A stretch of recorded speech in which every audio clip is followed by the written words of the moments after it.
Good morning. Good morning, sweetie. Wakey, wakey, vegetables and sadness. We're not using this part. You don't know that? I don't wanna. Who's editing this? I'll edit it. I'll edit this if it means we're not using this. Fine. We'll say, good morning. That's the same thing. Okay. What's up, guys? We're here for another... Okay. All right, serious time. Hey, everybody. We're back. And... Let's try this one more time. Okay. What's up, everyone? We got... Whatever. Leave all this in. It's fine. All right. It's funny. What's up, everyone? We got Peyton and Daniel here for another movie review. This time, the video should actually be consistent because I figured out that hotkeys are a thing and deleted them immediately. We're ranking every superhero movie from 2016 to 2021, except we're recording this in March, so nothing's come out yet. Yeah. And of course, we're starting with Batman vs. Superman. Batman v Superman. So I had not Dawn seen... of Justice. I had not seen this movie until this week. We watched it for this podcast. I demanded that Daniel see it because of its controversy. My opinion of this... No, I'll say for the record, Daniel has only seen the Ultimate Edition of BVS. He has not seen the theatrical cut. Yes.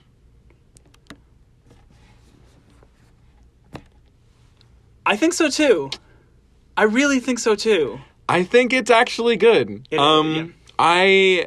Ultimate is...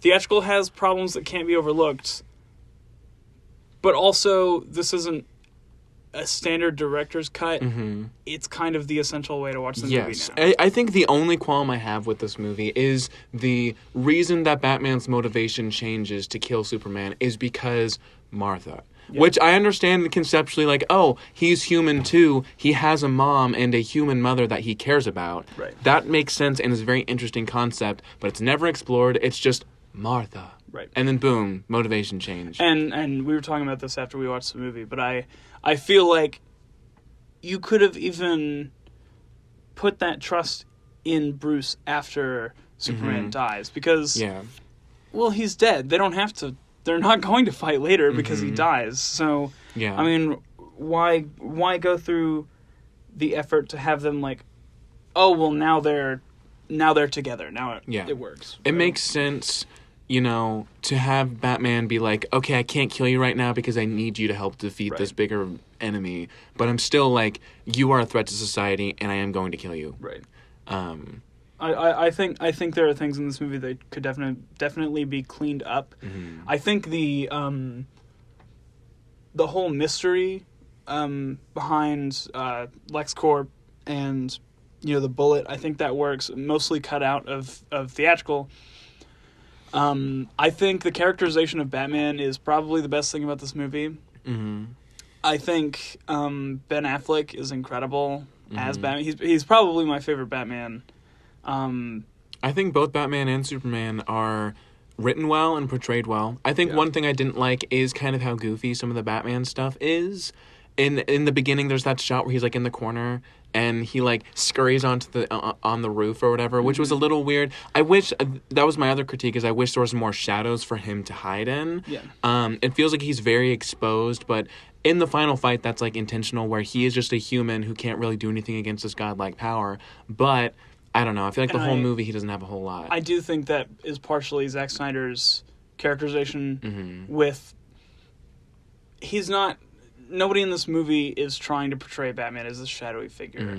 Because we know who Batman is. The first time we see Batman in this movie... I mean, I guess he's a little kid. But the first time we really see Batman in this movie, he's not, in the shadows. He's seen clearly. Yeah. And, I think that's an important distinction that this movie makes. He's not hidden from us. He's the Batman. And one thing that does like earn it back for me a little bit is the warehouse fight scene. Oh, yeah. I think that is Batman actually being cool and doing something where I was like, okay, so you aren't just treating him like a child. Cool.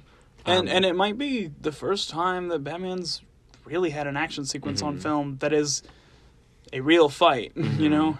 Yeah.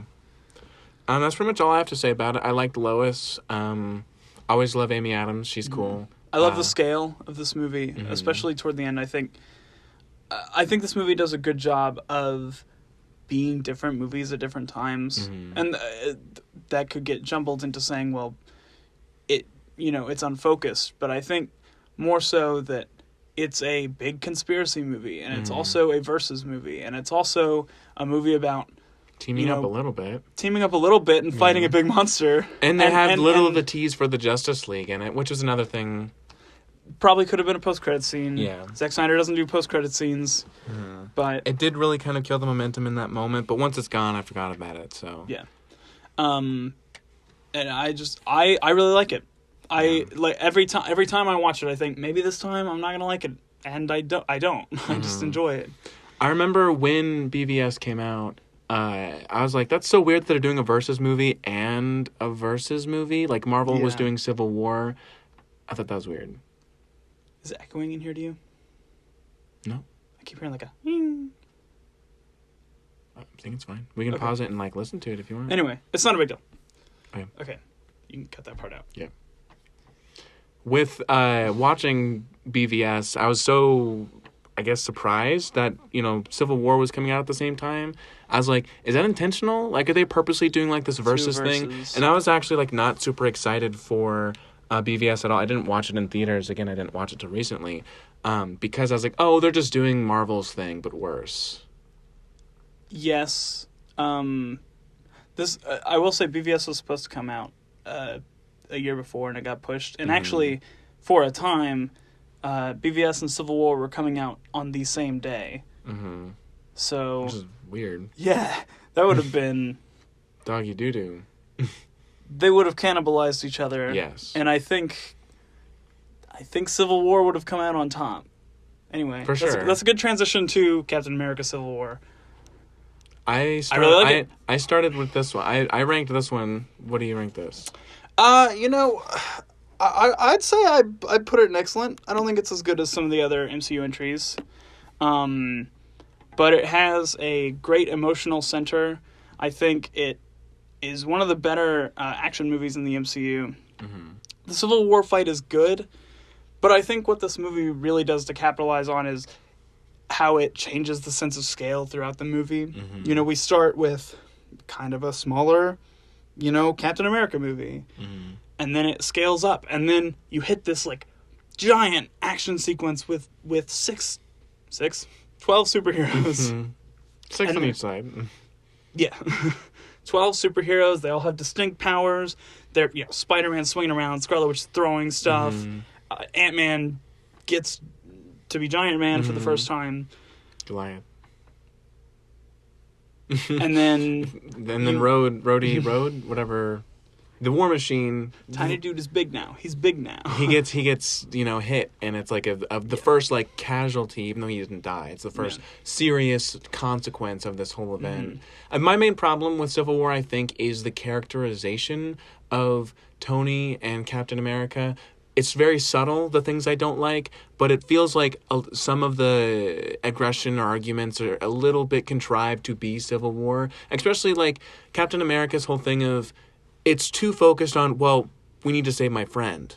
With Bucky, I don't know. I think he's too worried about, I could have told Tony that I might have known this thing, but I need to protect him. And they don't, talk about it ever. He's just Tony, don't. He doesn't say, Well, that's kind of what I meant by the scale of this movie, because the third act isn't a giant superhero throwdown. Mm-hmm. It's a smaller Iron Man emotional fight between Iron Man and Captain America. Mm-hmm. To me, it just doesn't make sense that Iron Man would be all right, time to kill Bucky because he killed my parents, which I know, he would be angry about him killing his parents, but I don't think he'd be so angry and blinded by rage as I'm going to kill this person even though they were mind wiped. They're also Captain America's best friend, and they're no longer a threat anymore. Yeah, but we're thinking about Iron Man. Mm-hmm. I think this guy is super irrational.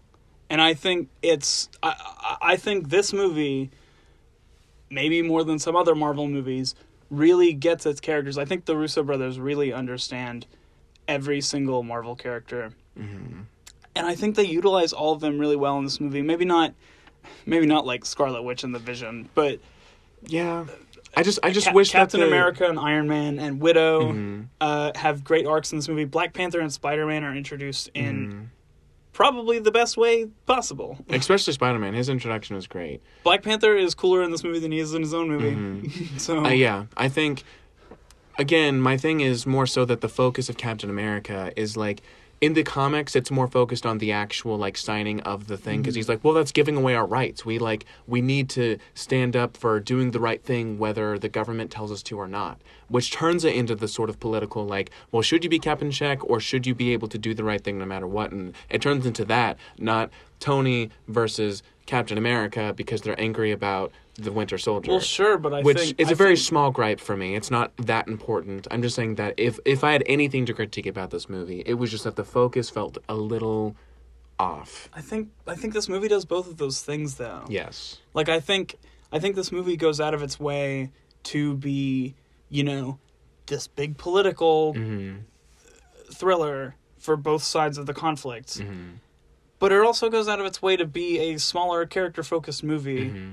Which is why I think it balances it really well. It earns it back. For me, like I said, the focus being a little off for me. Everything else is so great that it earns that back for me. Which is why I agree that I think it deserves to be an excellent. Yeah. It's a good one. Deadpool. I think it's fine. I think it's fine. I honestly like Deadpool 2 more. I do too. Deadpool, We'll talk about Deadpool 2 when we get to it. Deadpool, the first one, sets up Deadpool fine. It has fine jokes. Yeah. I think Domino... she's in this one, isn't it? No, she's in the second one. Never mind.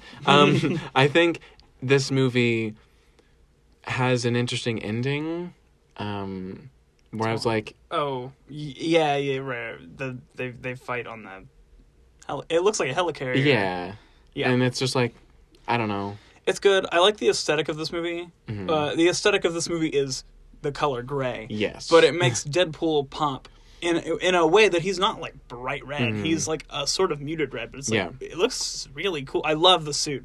Yeah. I think that's one of the best comic book costumes on screen. And there's a reason why Ryan Reynolds wanted his own. Yeah.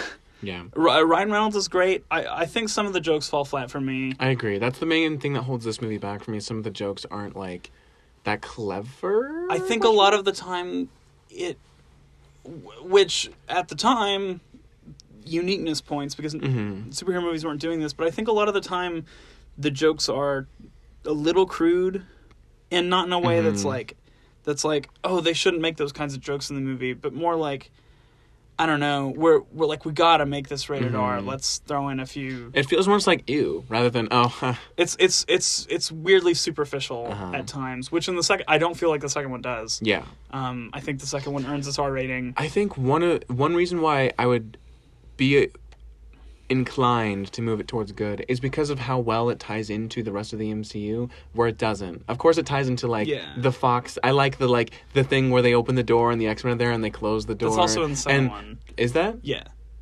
That's not in the first one? It's in the second one. Okay, I think I only like the second one. But you're right in that it goes out of its way to not connect to really either of them. Which it's I don't its think own thing. I don't think at the time it was, they were like, we're going to put this in the MCU. But I think especially with the second movie, they were like, maybe something will happen down the line. Yeah.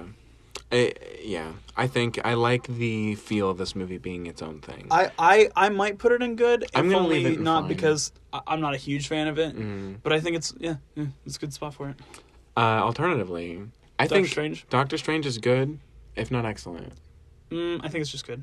I really like Doctor Strange, but I do think that doesn't have enough uniqueness to me to be put in excellent. It doesn't have enough magic, which, granted, we were just introduced to this character. It's got a lot to do without being crazy psychedelic magic.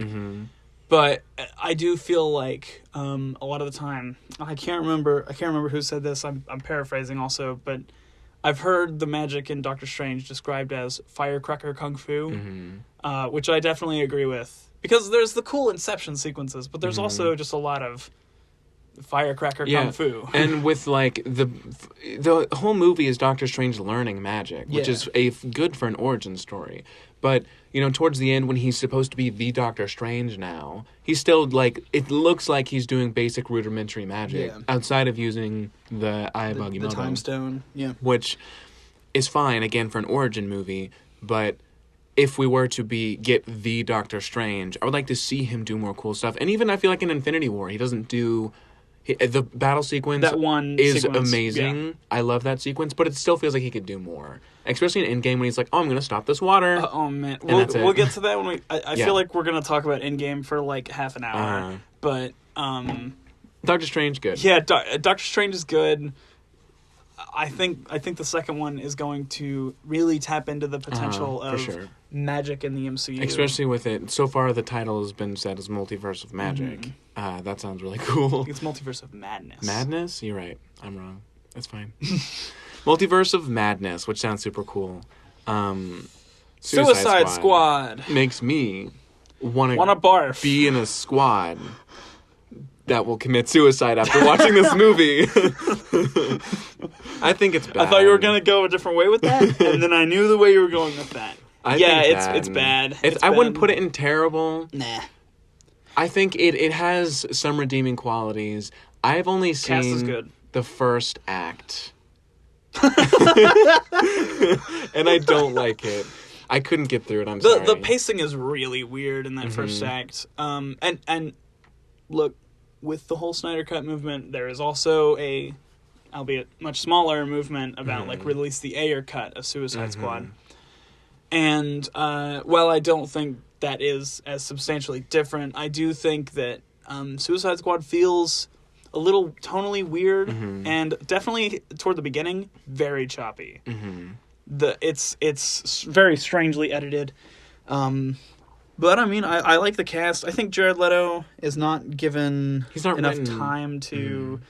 I kind of like the gangbanger Joker. Yeah, I love the glam rock style. He's not written enough into the story. I feel he's just around. Yeah, he doesn't get his time to shine.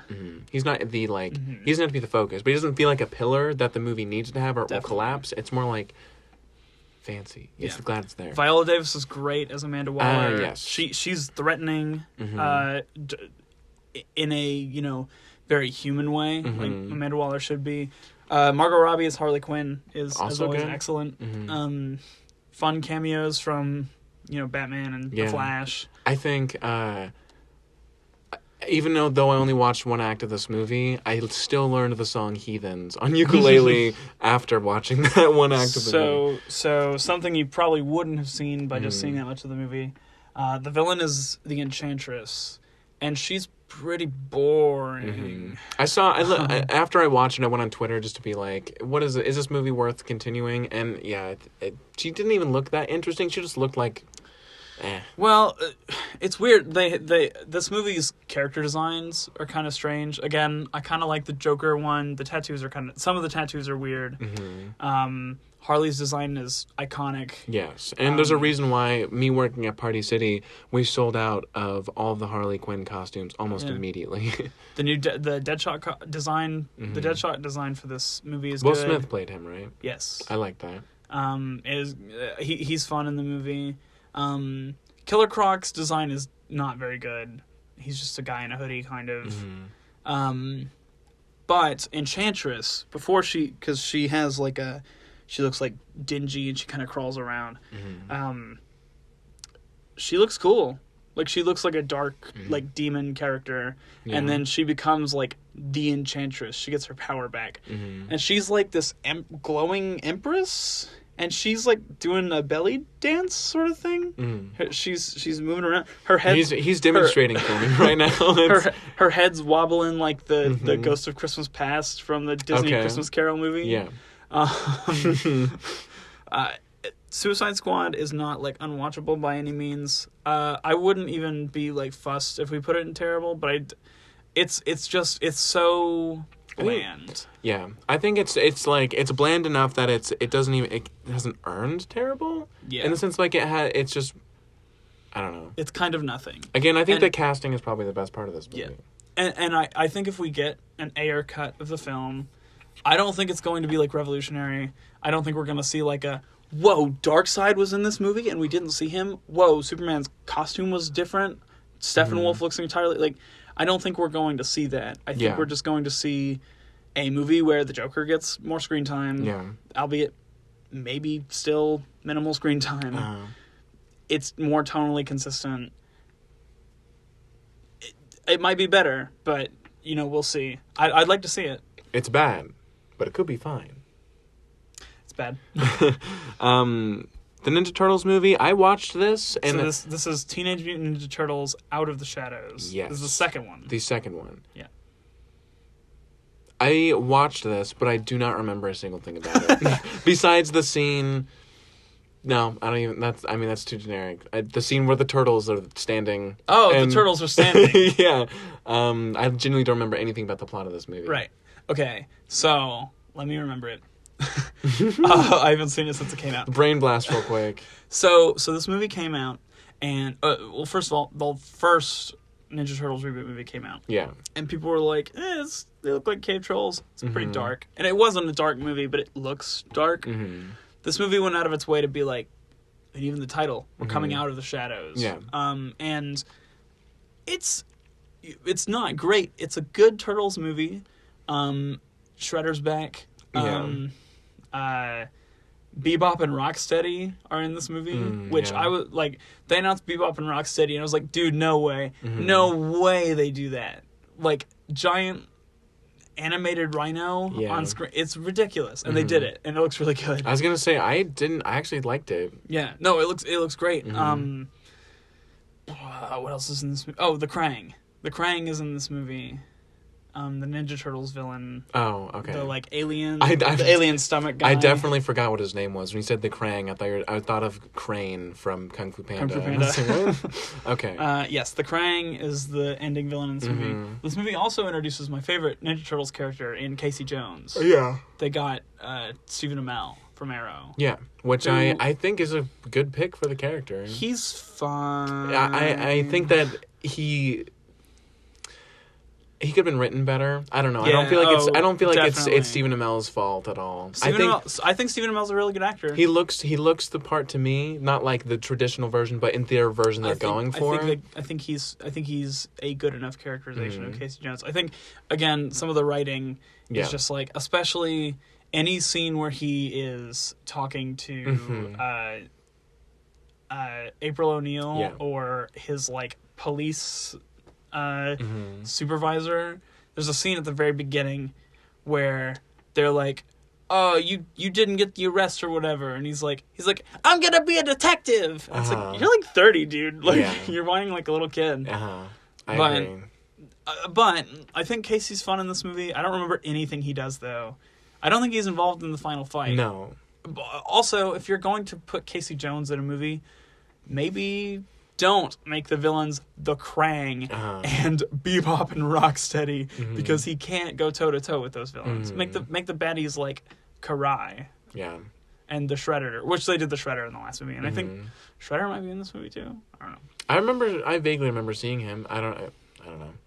I would love to see. Honestly, I'd love to see a Casey Jones movie. Yeah. No, I don't think. If I'm being honest, I don't feel like Stephen Amell with that version. No, not Stephen Amell as Casey Jones, but I want to see a Casey Jones movie. I would if they were doing a Casey Jones solo movie. I wanted to have the long hair and I wanted to be kind of edgy. Yeah, and a guy who would beat people up. I don't want like R-rated Casey Jones. Like I just want. I could see the guy like who played Roderick in the first. Like that would he could make a good Casey Jones. In Diary of a Wimpy Kid. Yeah. Okay. All right. But for this movie, I think I'd put it bad. Yeah, probably so. It's fun, but it's like not well written. Yeah, it's. I agree. Now for an actually good movie, you really had... No. We already talked about that one. This is X-Men Apocalypse. Yeah. Not a good movie. Bad movie. You're right. I'm thinking Days of Future Past. Apocalypse is, I would say... Bad, Daniel. I would put it as fine or good. I don't think it's that awful. I think it is. It's... Now, the more that I'm remembering it, I think I really hate the scene where Xavier's being like... absorbed or whatever, and he's like that's where he gets The his hair baldness comes off. and it just like it. The villain's cheesy and schlocky. I didn't like the way Magneto was like. He's like, let me extend your power. But the one thing I think the reason I'd put this probably in fine is because I love the aesthetic of this movie. I love the way that it introduced like. I don't like the what they do with like Storm and Nightcrawler, but I like the way they're introduced. And Psylocke also very cool. Yeah, but here's the thing about all these characters they have in the movie. Utilized. They don't do anything. Nightcrawler doesn't do anything. Yes. Okay, Quicksilver gets some good play in this movie. Yeah. But Mystique, horrible characterization. Yeah. Jean Grey is rushed characterization. Jubilee's almost entirely cut out of the movie. Who else is even in this thing? Psylocke is Cyclops. Cyclops is fine. He's whatever. Psylocke is barely in this movie after being in all of the promotional materials and having probably the best casting they could have gotten. They know that movie, she was like a powerhouse of that movie, and I don't know why she wasn't in it more. I was like, when I saw her, I was like, yes, also yes, but then she wasn't. Also, Oscar Isaac looks like a Power Rangers villain. Apocalypse. Also, Wolverine's in this movie. In probably the most forgettable cameo ever. I hated that. I wish they would have just left that out, where she's like, I'm gonna like free his mind or whatever. I'm like, what? And here's the thing: the other X-Men movies have either gone very hard PG-13, or in the case of like Logan, they've gone R and had intense violence. But this movie doesn't go as hard as even the earlier ones, and in some of those earlier ones, they might have like done some camera tricks to keep away from the Wolverine violence. But in this movie, you see everything Wolverine's doing, and it's bloodless. It just feels so airy, dude. He's walking through there, like, barely touching anything. And it's the third time we've seen the Weapon X, Wolverine escapes Weapon X sequence, and it's the most boring, somehow, after X-Men Origins Wolverine. I think this movie is... I agree. I think I'll put it in bad. I'd put it in bad. I might... It's not worse than Suicide Squad. I'd put it in bad. I was gonna say costumes are really cool in this movie. That's what visually. I think the costumes that aren't the X-Men are cool in this movie. I didn't at first. Nightcrawler's like red costume. I didn't like very much, like 80s looking thing. Well, that's the thing. It's only at the end of the movie. Yeah, but I like all those. We'll talk about this when we talk about Dark Phoenix. But all of those suits at the end of the movie. Flawless. Yes. But they should have been in the thing before that because everyone was like, we're wearing black plated armor except for Psylocke and Magneto. Yeah. Also, Angel's in this movie. I totally forgot about him. Oh, yeah. I actually kind of like the way they did Angel. Who's the other Horseman? We got Psylocke, Angel, Magneto. This movie, look, I haven't seen it since it came out, but I forgot. Can we zoom in on this to see? Hang on. You might just...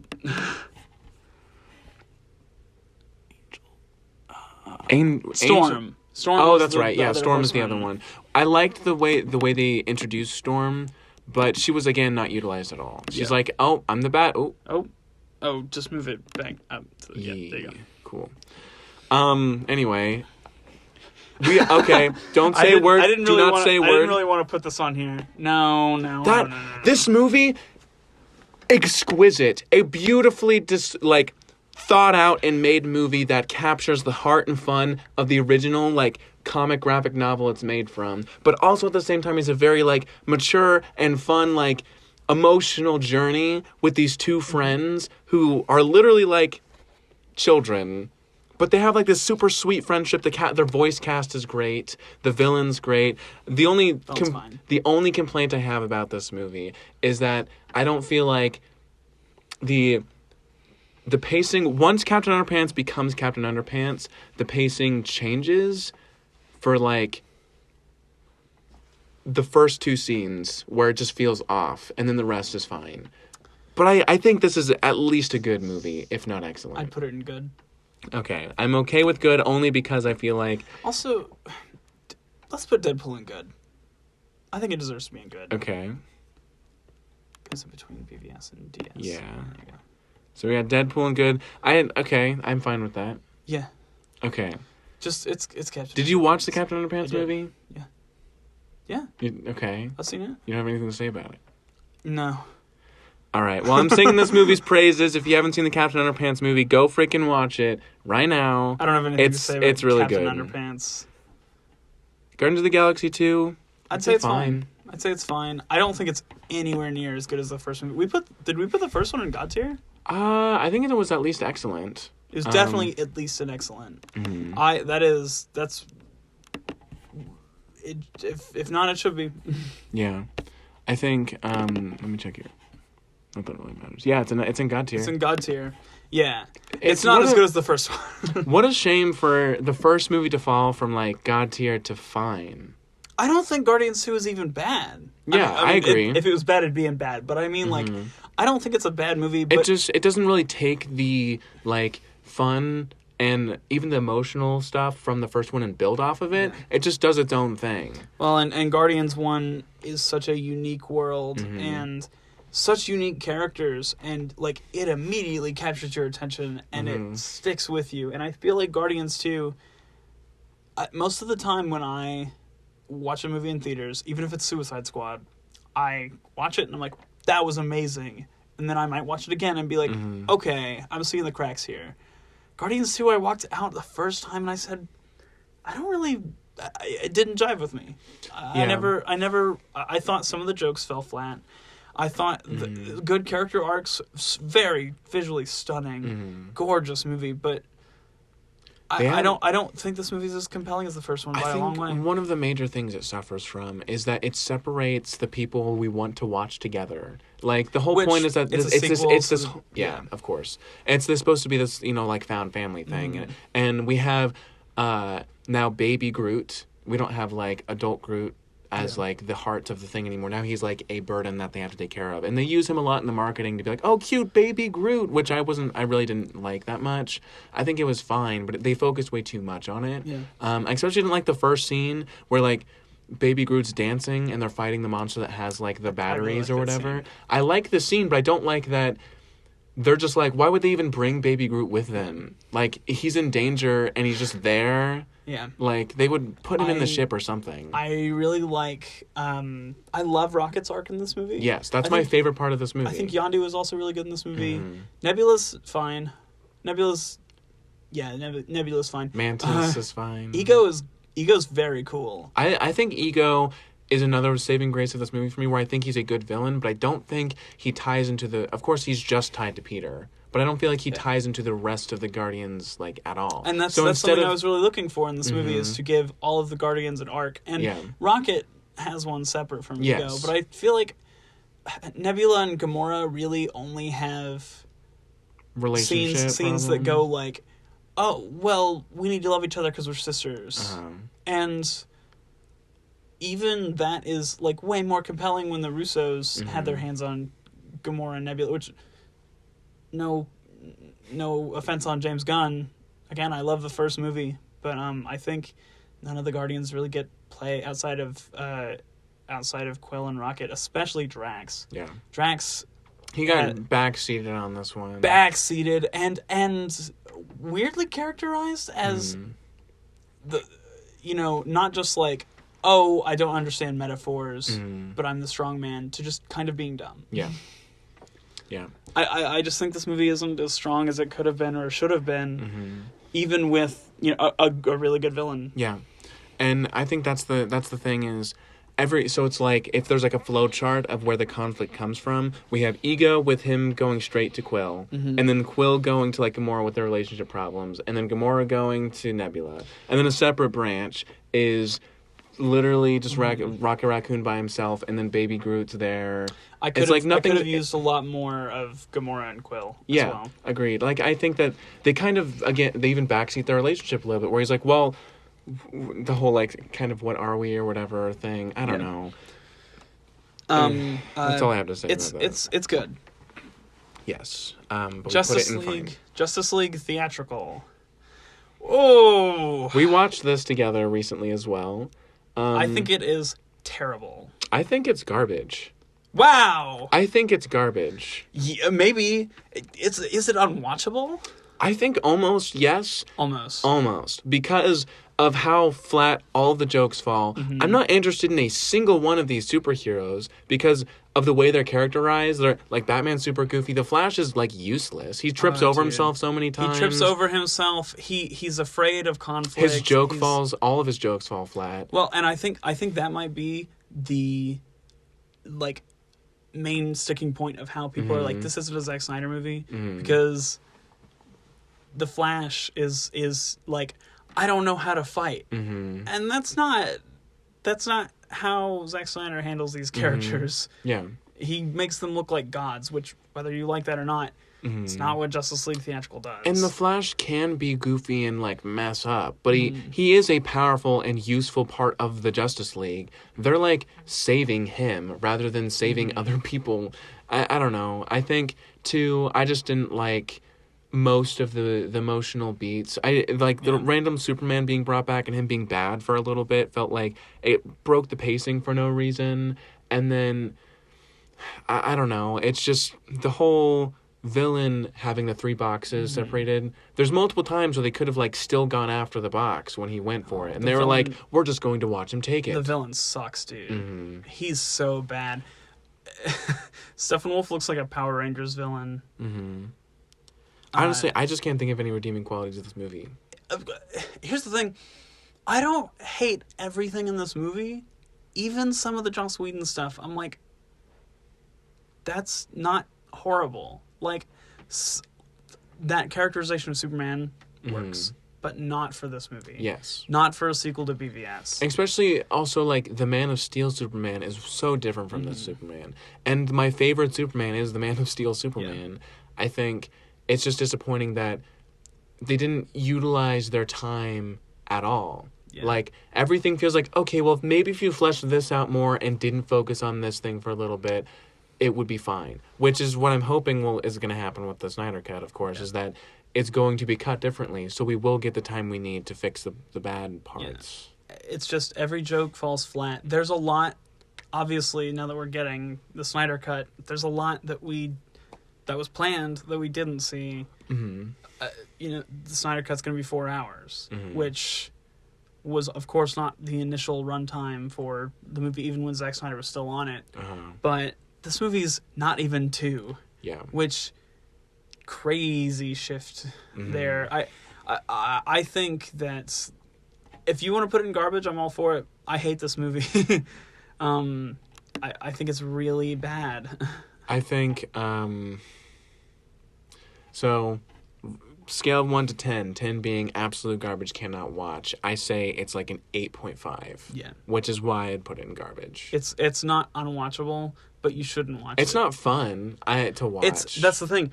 It's the primary reason for all of the studio meddling, which we've been tossing around doing an episode about, like, the retrospective history of the Snyder Cut.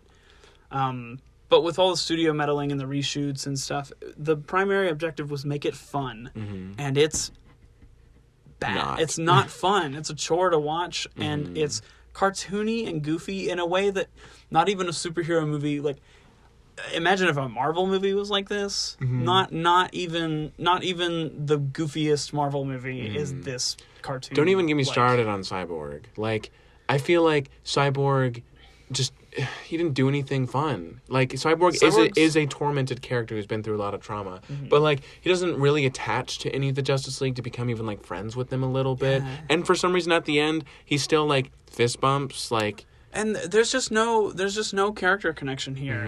And I think that's what we're going to get out of a 4-hour movie. Because... we have this set of 5 heroes who kind of come out of nowhere, besides Wonder Woman and Batman, who we've seen before. Which I'm fine with. I don't think it's a problem. I'm not one of those people who's like, they all needed to have an individual movie before coming together. That being said, they come out of nowhere. And they barely get any time to be their own characters. And then when they resurrect Superman, which I don't know how we're going to get that in the future, but in the movie that we got, when they resurrect Superman, they're just like, oh, we have a mother box. We're going to resurrect Superman. Yeah. And then they do it. And then they fight for a bit. And then he's like, okay, I'm going to go punch the bad guy. Yeah. And they don't. Probably another thing that just is like, definitely not a Zack Snyder movie. Nobody else fights the main bad guy. They tussle with him for a bit, and then Superman just wipes the floor with them. It's over. Yeah. And that's not it's not how it would be. They're the team. They're going to work together to defeat him. I feel like this movie starts without a Justice League being formed, and then it ends with a Justice League still not being formed. Like, I don't feel like these characters jive well together. They don't work well together. Yeah. The only thing I see is Batman trying. It feels like it's some kind of crazy dude who's like, we can't do this alone, we need to do it together. And they're like, okay, I guess. It's a movie that acts to service the movie, and the box office did not reflect well on it, which is why we didn't get Justice League 2. But well, a movie that did. I'll just say for the final point, I'm glad that the Snyder Cut has panned out. Yes. I think that Zack Snyder deserves to get to tell his story. Yeah. And, Especially when it's such a big and important thing of the DC universe. Like, most people's exposure to DC is that it's not good. Definitely. And not to say the Snyder Cut movie is huge. I mean, it's not even releasing in theaters, of course, but it's far surpassed the attention that theatrical got. Because I don't know how many people you've talked to about this movie, but I know a lot of people who didn't know it even came out. So. Yeah. Well, a movie that I'm pretty sure did is well really good in the box office. I would put it at excellent. One of the highest grossing R-rated movies ever, actually. I would put it in God tier. I was gonna say I'm tempted to put it in God tier. I think too. this Logan. is almost. We're talking about Logan. Yes, Logan. Sorry, Logan is a movie that is its own thing. It's like. I want to refrain from saying it's a film, as Peyton says often.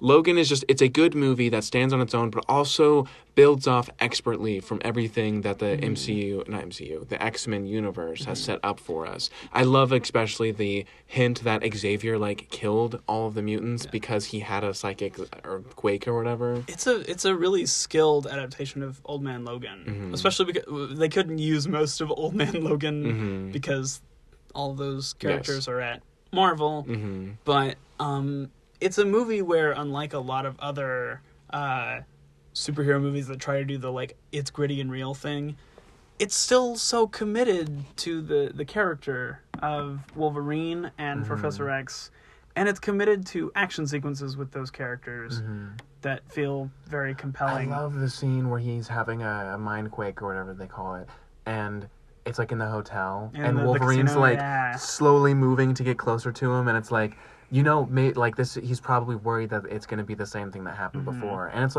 I don't know. I forget what the character's name, but the person that lives with Logan that is lizard-like or something. Yeah, his name is I think he's fun. I think he's fun. Yes. I like him. X-23 is awesome. Yes, good casting too. Great. Finding child actors are difficult, and they did a good job with all the young mutants or whatever they are. This movie is just committed to being a good comic book movie and a realistic comic book movie, which I think is something that it does really well, and probably as an antithesis to Deadpool, doesn't feel superficially rated R. Yes. It feels like it earns the R rating through and through. I love Logan. I think it's excellent. Yes. I think it's God tier because yes, absolutely. It's in the God tier. We could sing this praises of this movie all day. Everyone thinks Logan is amazing. I walked out of the theater saying it's amazing. I think it's one of the best. I think it's one of the best comic book movies ever made. I think it's an incredible performance from Hugh Jackman and Patrick Stewart. It's great. Absolutely. Next, we have the Power Rangers movie. Go Power Rangers! I watched this with my sister, and the only thing I really remember is that it's fine. I would also put it in fine. I like it, though. Yeah, I remember, isn't there there's a LGBTs at some point, where I think there's a girl who talks about her girlfriend or something like that. I don't remember. I also haven't seen this movie since it came out. When I left the theater, that's the one thing my sister said about it, and I was like, cool. I don't even remember that happening. But that's again probably such a small and subtle thing that it didn't matter to the movie. That probably would have been a good time to do this with a Power Rangers movie. That I mean, the Power Rangers are already a diverse cast of fun characters. Yeah, but also, even back in the 90s, they had a pretty diverse cast. Right. That being said, this would be the time to do something like that, because it's already kind of a Breakfast Club homage. Yeah. So, you have this cast of colorful, and I mean, it does this anyway, of like very colorful and diverse characters. I think that'd be cool to, have more representation in there. But, I think Power Rangers is, again, the Breakfast Club homage is very strong. I think the cast bounces off each other well. The final fight's fine. I think it's a mistake not having them get their Ranger stuff earlier. I agree. Rita Repulsa is really fun in this movie. I think the suits look okay. They're something fine. They look like Iron Man. There's something too like metal and like scaly about them. I think they're just too shiny. Yeah. Well, I guess the Power Rangers are kind of shiny. I mean, like glossy. Yeah, they have like it seems less like this is the Power Rangers. Like that seems like more of a goofy, not just a goofy, but like cartoony, but also still cool thing. It's like the geometric shapes it consists of is more like this is a shape rather than here is 3 layers of the same shape. Yeah. It's 2 layered. I think sense. They're not very distinct. Yeah, it blurs into itself. Yeah. But I think the character arcs in this movie are good. It's definitely it's fine. Yeah. I like it though. Spider-Man: Homecoming. Terrible poster. That's a Homecoming poster? Yeah. Why? I know. Who is that? The bad guy? Who is this? Yeah, that's the Vulture. Okay, in the poster it's still very small. The Vulture. I don't know. Why is he placed there? I don't know. Oh, so this movie had a teaser poster, which is the like iconic one where Spider-Man's in the yellow jacket. Yeah. And he's laying with his headphones. Which is I wanted to do a Spider-Man cosplay with the thing because that's just a cool. It's a very great poster. It's one of my faves. And then there is the theatrical poster. We will see another terrible poster when we get to the sequel to this movie, but no, I'd put it in excellent. Excellent? I really would. Okay, I was tempted to put it in excellent, but I don't know. I feel like no, I agree. We did a Spider-Man marathon a couple we watched weeks this ago, movie. and I think I would have put it in good prior to rewatching it, but I think I've realized more how much I love the Peter aspect, because I think my main complaint about this version of Spider-Man was how little like Uncle Ben or just like the human side of things tie into things for Peter, but I think in retrospect it does. It's a little more subtle. It's not as like, here is the Peter side of life and the Spider-Man side of life. They're more interwoven into one another, which is fine, but it's different. Well, and this movie still they were very adamant on not retelling the origin story. Yeah. Which I think's fine. This movie still kind of acts as an origin story for Peter Parker, and I think really as an ultimate realization of Peter's, great power with great responsibility. Yeah, I know you talk about how you feel like it is still there, the like Uncle Ben death, but I don't. I feel like I think it needs to be directly addressed, but I do think that the sentiment is there. I feel like any of the struggle that might come from that you could explain by other struggles he's currently going through. Yeah. I feel like it doesn't really affect his life. And Aunt May is like the cool spunky aunt that has no problems, which is fine, but it's like we don't see the impact of Ben being gone, which again is fine for this version of Spider-Man, but it does take away from the human side of Peter struggles with relationship stuff and family stuff and financial stuff. And I think he still does that, but yeah, you're right. It all stems from the origin of Spider-Man, and I think I didn't want to see it again, but I do think that it needed to be addressed. But I mean, the action in this movie works. Yeah. For being as small scale as I like the scene with Ned getting the web shooter and being like, "Oh, that's fun." Yeah. Well, and just like the little scuffles Spider-Man has, I wouldn't call them fights even, which I might have complained about before Far From Home, but I think that movie complements this movie really well. We'll get to it when we talk about that movie, but yeah, I think Homecoming is a great Peter Parker movie. Yeah.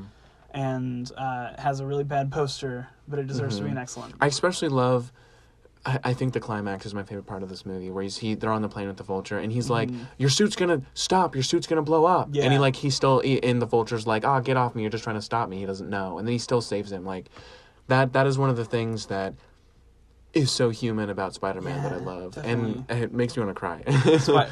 Spider-Man's characterization with the Russos in Civil War was really good, but I think this is where he really shines. Yeah. This is where we get our Spider-Man in the MCU. Well, speaking of characterization, we got Split Didn't see with it. multiple characters. Didn't see it, and is also It's not... It's bad. Is only... It's not the sentiment I've heard. What did you think? I haven't seen it. I mean, what did you think people... Like, what have people said about People it? thought it was good. Split isn't even a superhero movie. It's retroactively a superhero movie. I would put it in fine if we weren't talking about superhero movies. I don't care. Because I haven't seen it. Yes. So the premise of this movie is there's this guy who has multiple personalities. And they're not just multiple personalities. They're, like, physically like, none of the other personalities actually physically change his body. Except for this one, like, demon personality that, like... Yes, the Beast or whatever. Which is his superpower. What if he called it the Beast or whatever? The Beast or whatever. Like Anya Taylor-Joy is like trying to escape with her big bug eyes, and then he goes like, "You can't escape the Beast" or whatever. I think I'm gonna move it up to fine just because I forget the actor's name. James McAvoy. James McAvoy, amazing actor. Like, he plays all these personalities and everything so well. I think I just don't like the writing and the framing of the story. I'm not super into like kidnap stories and all that. Anya Taylor-Joy good? Yeah, she does. I think she's, especially for like the trauma she's going through, this really weird and insane thing. She does a really good job and plays well off of this actor who is a powerhouse. Cool. But she's a good horror actress. But again, I feel like she, as a protagonist, I wasn't like, oh, this is like the horror story final girl that I super love and like am attached to. She's not Nancy from Nightmare on Elm Street. Yeah, that's all I gotta say about it. Lego Batman movie. Lego Batman movie. Haven't seen it. Oh, you haven't? I've heard that it's really good. Yeah, I would put it in good. I really like it. It's a great love letter to everything Batman. That's what I've heard. There's a lot of good subtle references. I would say it's not as good as the Lego movie, but I think it's might be funnier than the Lego movie. And again, as a Batman movie, it's not superficially a Batman movie. It is through and through a Batman movie. Yeah. Yeah, I really like Lego Batman movie. It's great. We should see it sometime. For sure. Because yeah, it's probably my favorite Lego movie. Yeah. Even though I think I probably like the first one more. I was gonna say I think the Lego movie is my favorite. The Lego movie is not a superhero movie, but it is a very really good movie. It's it's a super good movie. I did a month thing of a month where you post a screenshot of like every scene from a movie or of a single scene of a movie that like changed your life, and the Lego movie was in there. Yeah. Lego movie's great. But Thor, that's not the movie we're talking about. Yes, the Batman movie is great. Now we're talking about Thor Ragnarok. Thor Ragnarok. I want to put it in excellent. I really enjoyed this movie. I could put it in good, but I think excellent just because I think it's a very good turnaround for a movie of Thor that was not good. And it completely changes his characterization. Yeah. And I love the way that they tie in his trauma and everything to this movie. And especially is expertly woven into Infinity War. Yeah. I think if Infinity War went with Thor from Dark World, it would not have been as interesting. Movie. Taika Waititi excels when working with characters, and I think every character in this movie is super interesting. Oh, the action in this movie, the colors of this movie, the pacing, like the jokes are genuinely so funny. Again, this is a Taika Waititi thing, but I don't think there is a single bad joke in this movie. I will say, I think laugh out loud every time. The only joke I don't like is Taika Waititi, as in doesn't he play the rock guy? He's Korg. Yeah. I don't really like Korg that much. I think you're wrong. I like the first 20 seconds of his joke where they meet him for the first time, but then when he comes back, I'm like, okay, it's the same joke again. It's not like, oh, that's bad. I'm just like, it's not that interesting. He's so fun, and that's like, Korg is like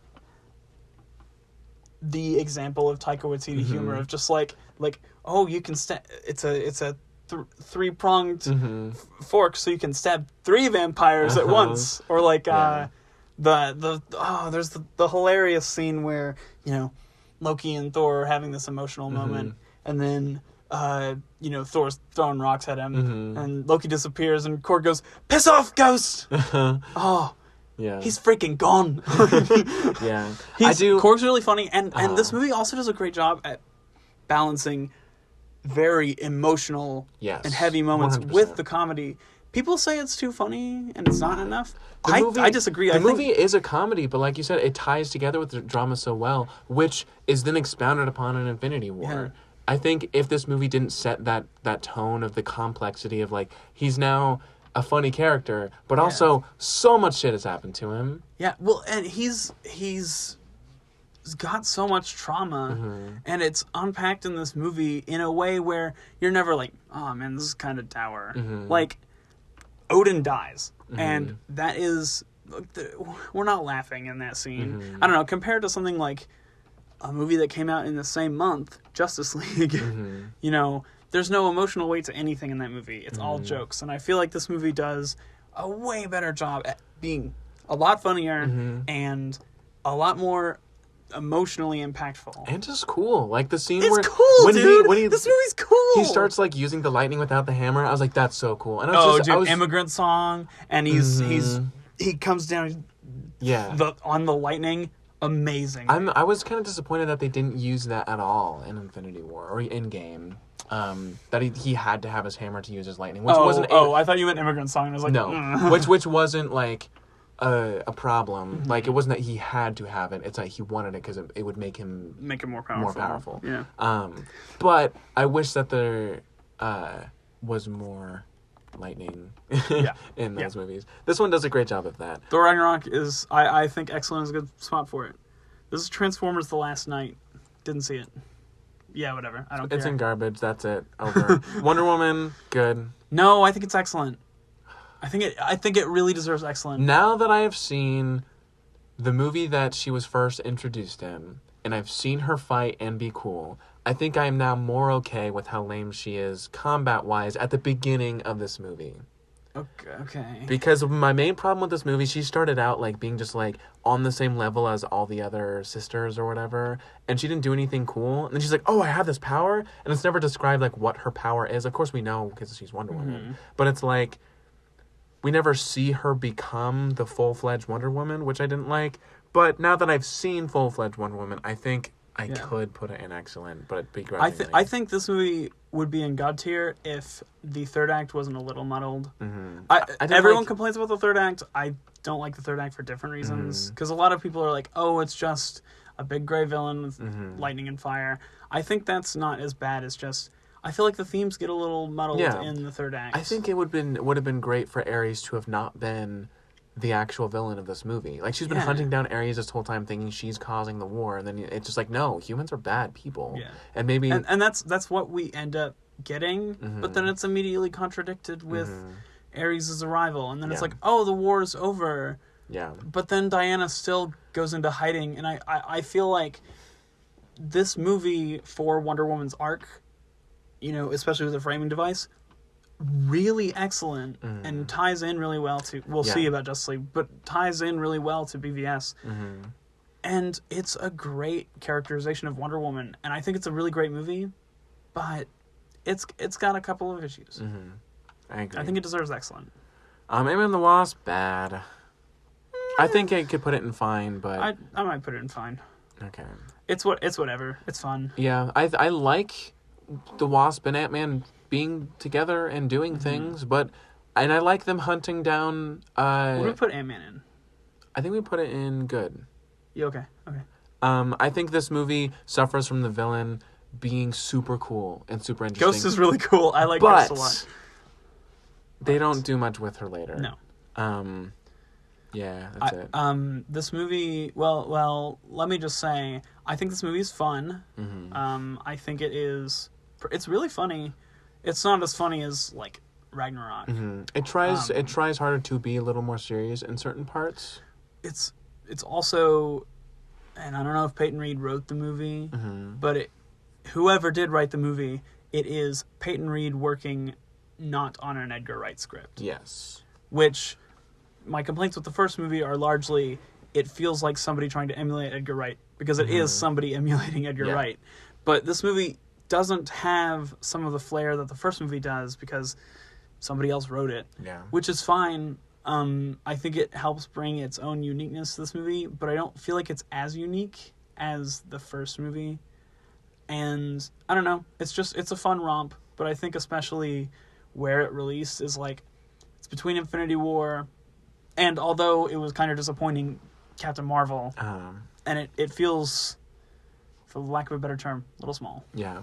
And to me, after seeing Endgame, it felt like the whole quantum realm thing, a little contrived to set up for Endgame. I know this movie was made primarily for, like, we're making a sequel to Ant-Man, not just, like, we have to set up the quantum realm. But in setting up the quantum realm, I don't feel like it needed to be explained that way. Yes. You know? I like how it ties in, and I love that post-credit scene tying into Endgame. Yeah. But not really essential. I gotta say, when I watched it, I was a little disappointed, but mostly because Endgame was coming out so soon. Yeah. And I was like, man, I was hoping this would be a little more.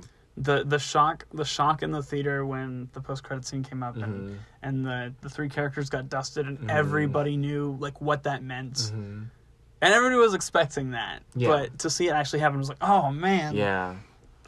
Yeah. Aquaman. I didn't see this one.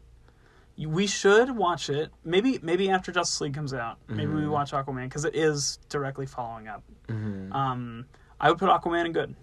Okay. I think it is a really fun, very colorful action movie. It's more of an adventure. All I remember is that there was a joke in the trailer where they're like at some temple or something, and he's like, "I think we should pee on it."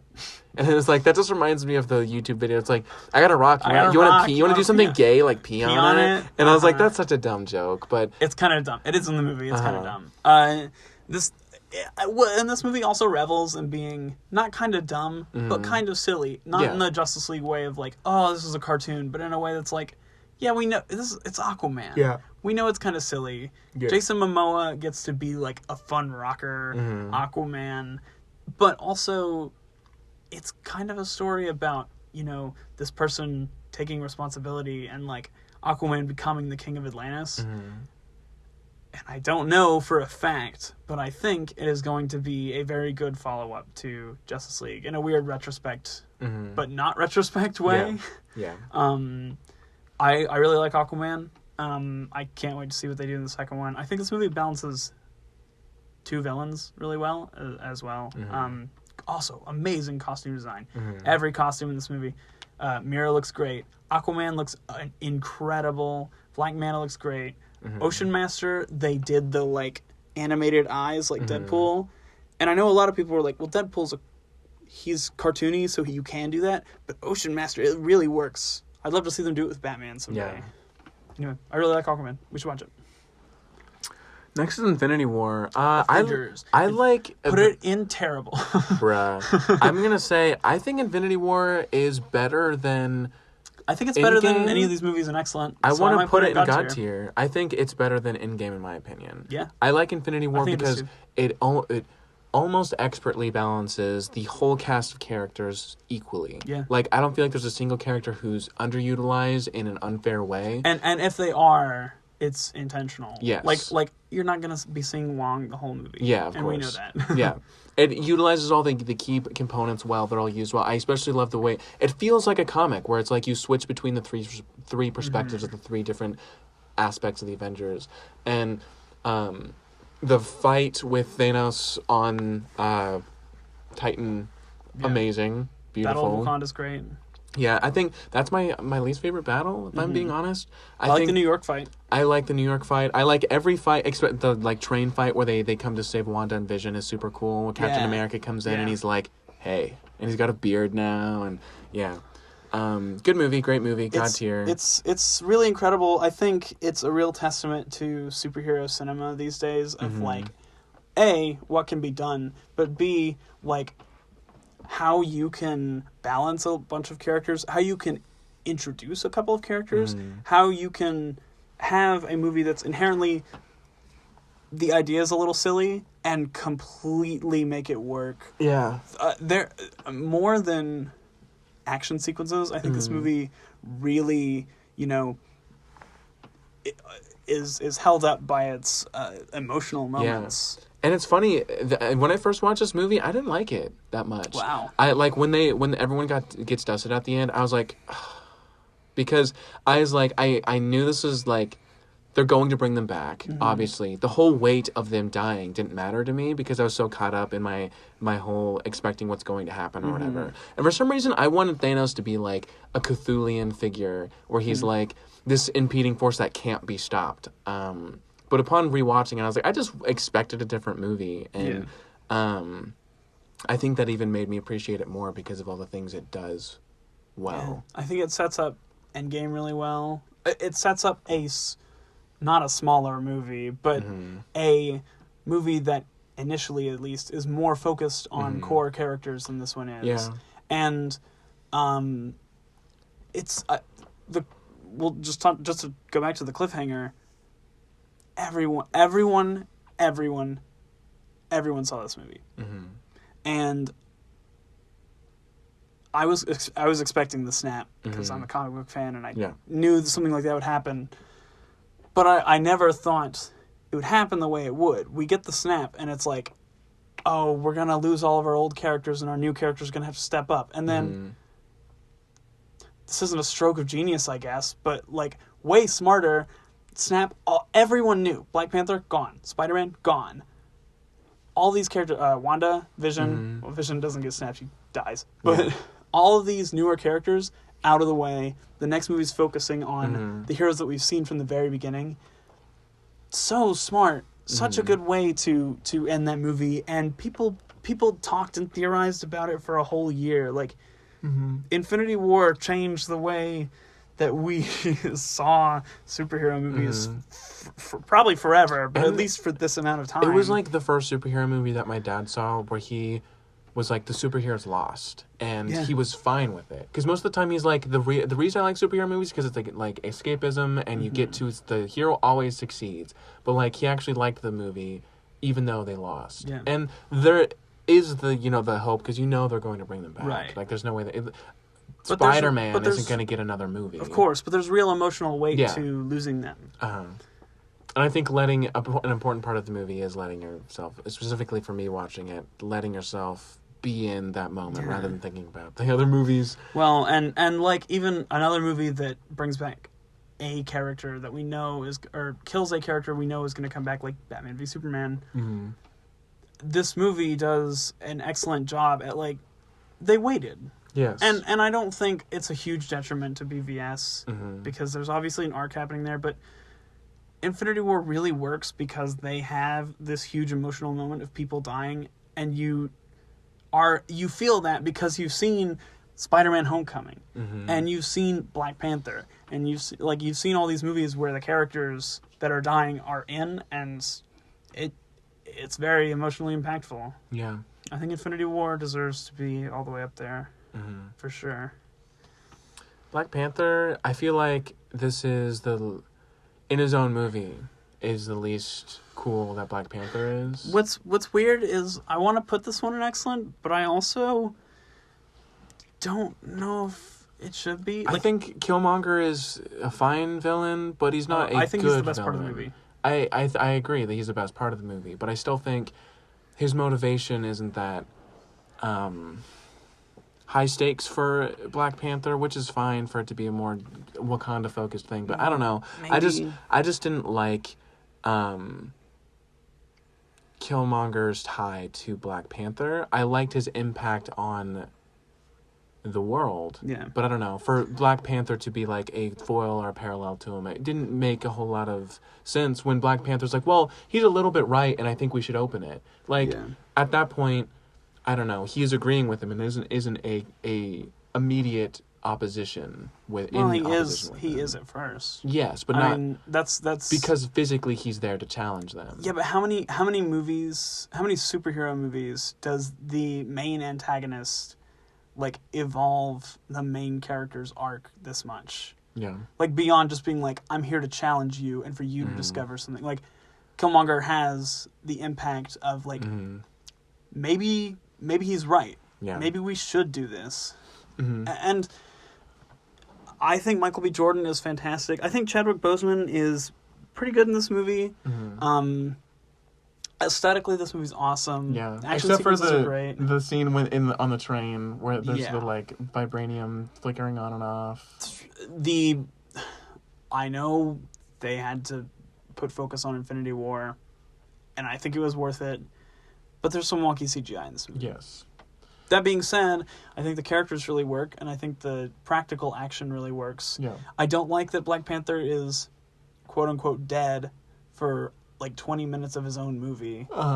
But it's a good adaptation of Black Panther. Ooh.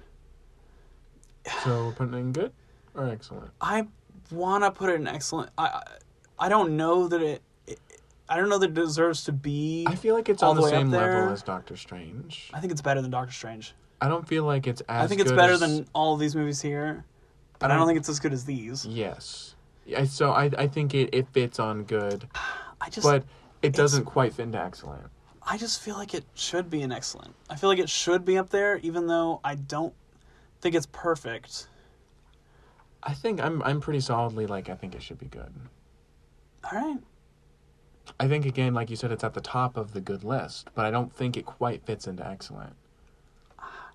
I think it does. I mean, really, if without the elements that are like the wonky CGI, like what else is there that's keeping it from being like up at the top of like one of the best superhero movies? I feel like just a lot of components of some of the characters don't tie together super well, in the sense of like it's focused a lot more on setting up Wakanda and setting up Killmonger than it is on firstly exploring the characters we already know, which again is fine for the framing of the movie. But like Shuri has the joke that's like, "What are those?" And like that's all Shuri does for the first like hour of the movie.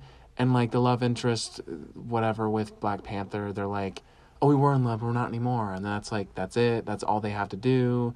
And the dad has an impact, kind of, but not really, in the afterworld. And I don't know, I think there's all these little components that just kind of pull it down a little bit, that it's still a good movie. I think you're oversizing those things, though.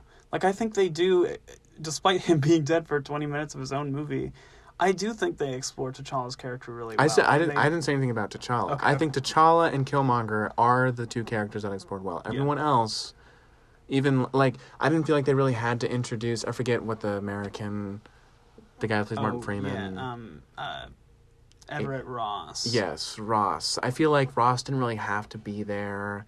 I didn't like that the Rhino people tribe was like totally for Killmonger, and then they switched back, and I don't know. I feel like sure, but I think all of these elements, but what stands above it is this movie is really compelling in a way that Aquaman isn't, and in a way that Deadpool isn't.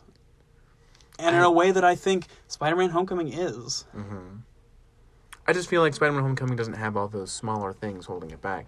To me, it's just like there's these little leeches all over the movie. Not all over, but like you can see it there, which is what holds it back for me. But I can put it in excellent, and it's not like, oh, that completely is wrong to me. I think it could be excellent if you just cut out the fat. I think it deserves right in the middle there, honestly. I agree.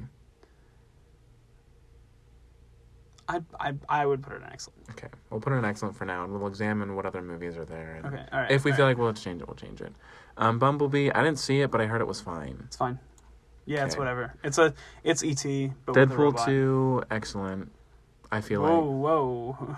Oh, wait. Yeah, sure. I feel like I love Deadpool 2. Yeah, that was really good. Domino's super fun, Cable's super fun. The ending, like where he rewinds time, is like, none of it mattered actually. Yeah, which works for that character really well. Yeah. The action sequences in the movie, great. Dude. Yes. The action in this movie is the a lot parachuting thing where he's like, no, where they're all dying. where they jump out of the oh, dude, that's so funny. It's so funny. It's so fun. This movie is way funnier than the first one. Yes. Like almost effortlessly. Yeah. I feel like.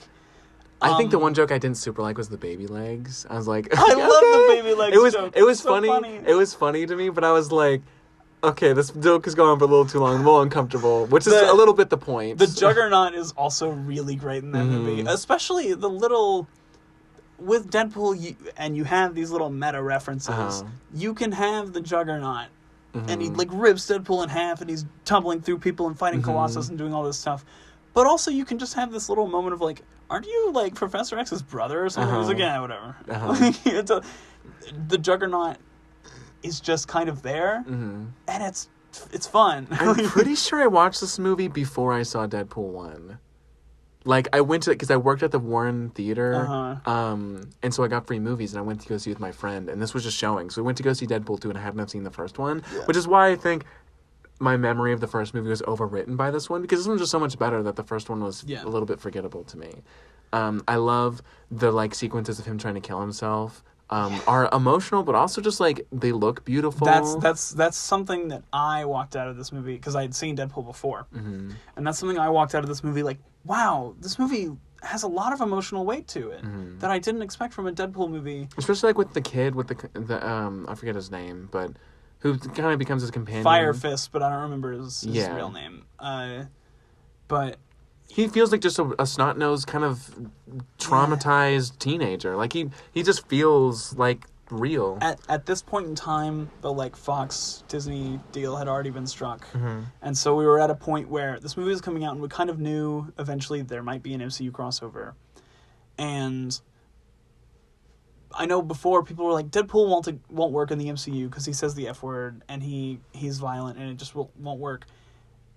And I don't know that I was on the fence that much, but Deadpool 2 definitely was like, wait a minute, like this character could totally work in the MCU. He has a really compelling character arc. I think Deadpool 2 is really good. Yeah. I kind of want to watch Deadpool 2 again. Yeah. Oh, this movie has a Deadpool 2, the Super Duper cut, which I think is not as funny. It makes the jokes run on a little too long. Like the 9 to 5 montage at the beginning, which is hilarious. Yeah. And very awesome and violent.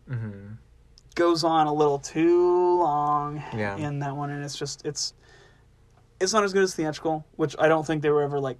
It's not like some other director's cuts where it's like, this is the way to watch the movie. I don't even know if it's a director's cut. I think it's just. It's also interesting. Like, it's funny. There's a PG-13 cut of it too. They really pushed this movie like to be popular, which is interesting. When I worked at the Warren, and we had all these little figures of him, and I had like 3 of them I took home. It's him like kind of like in the like paint me like one of your French girl pose. Well, and also this movie, you mentioned the PG-13 cut. It is a way to get more money, and it is it is them going like, well, kids can see this one. But it works because the PG-13 one has this framing device, and it's very clearly self-aware, and it's like, yeah, this is a PG-13 version. We're doing a Princess Bride parody here. Like, it's fun. That's not the way to watch the movie, of course. If you're going to watch Deadpool 2, watch Deadpool 2. But I think that's sort of the beauty of this franchise, is that it can go in whatever direction it wants. Yeah. And Deadpool 2 is a great example of evolution for Deadpool. Yeah, for sure.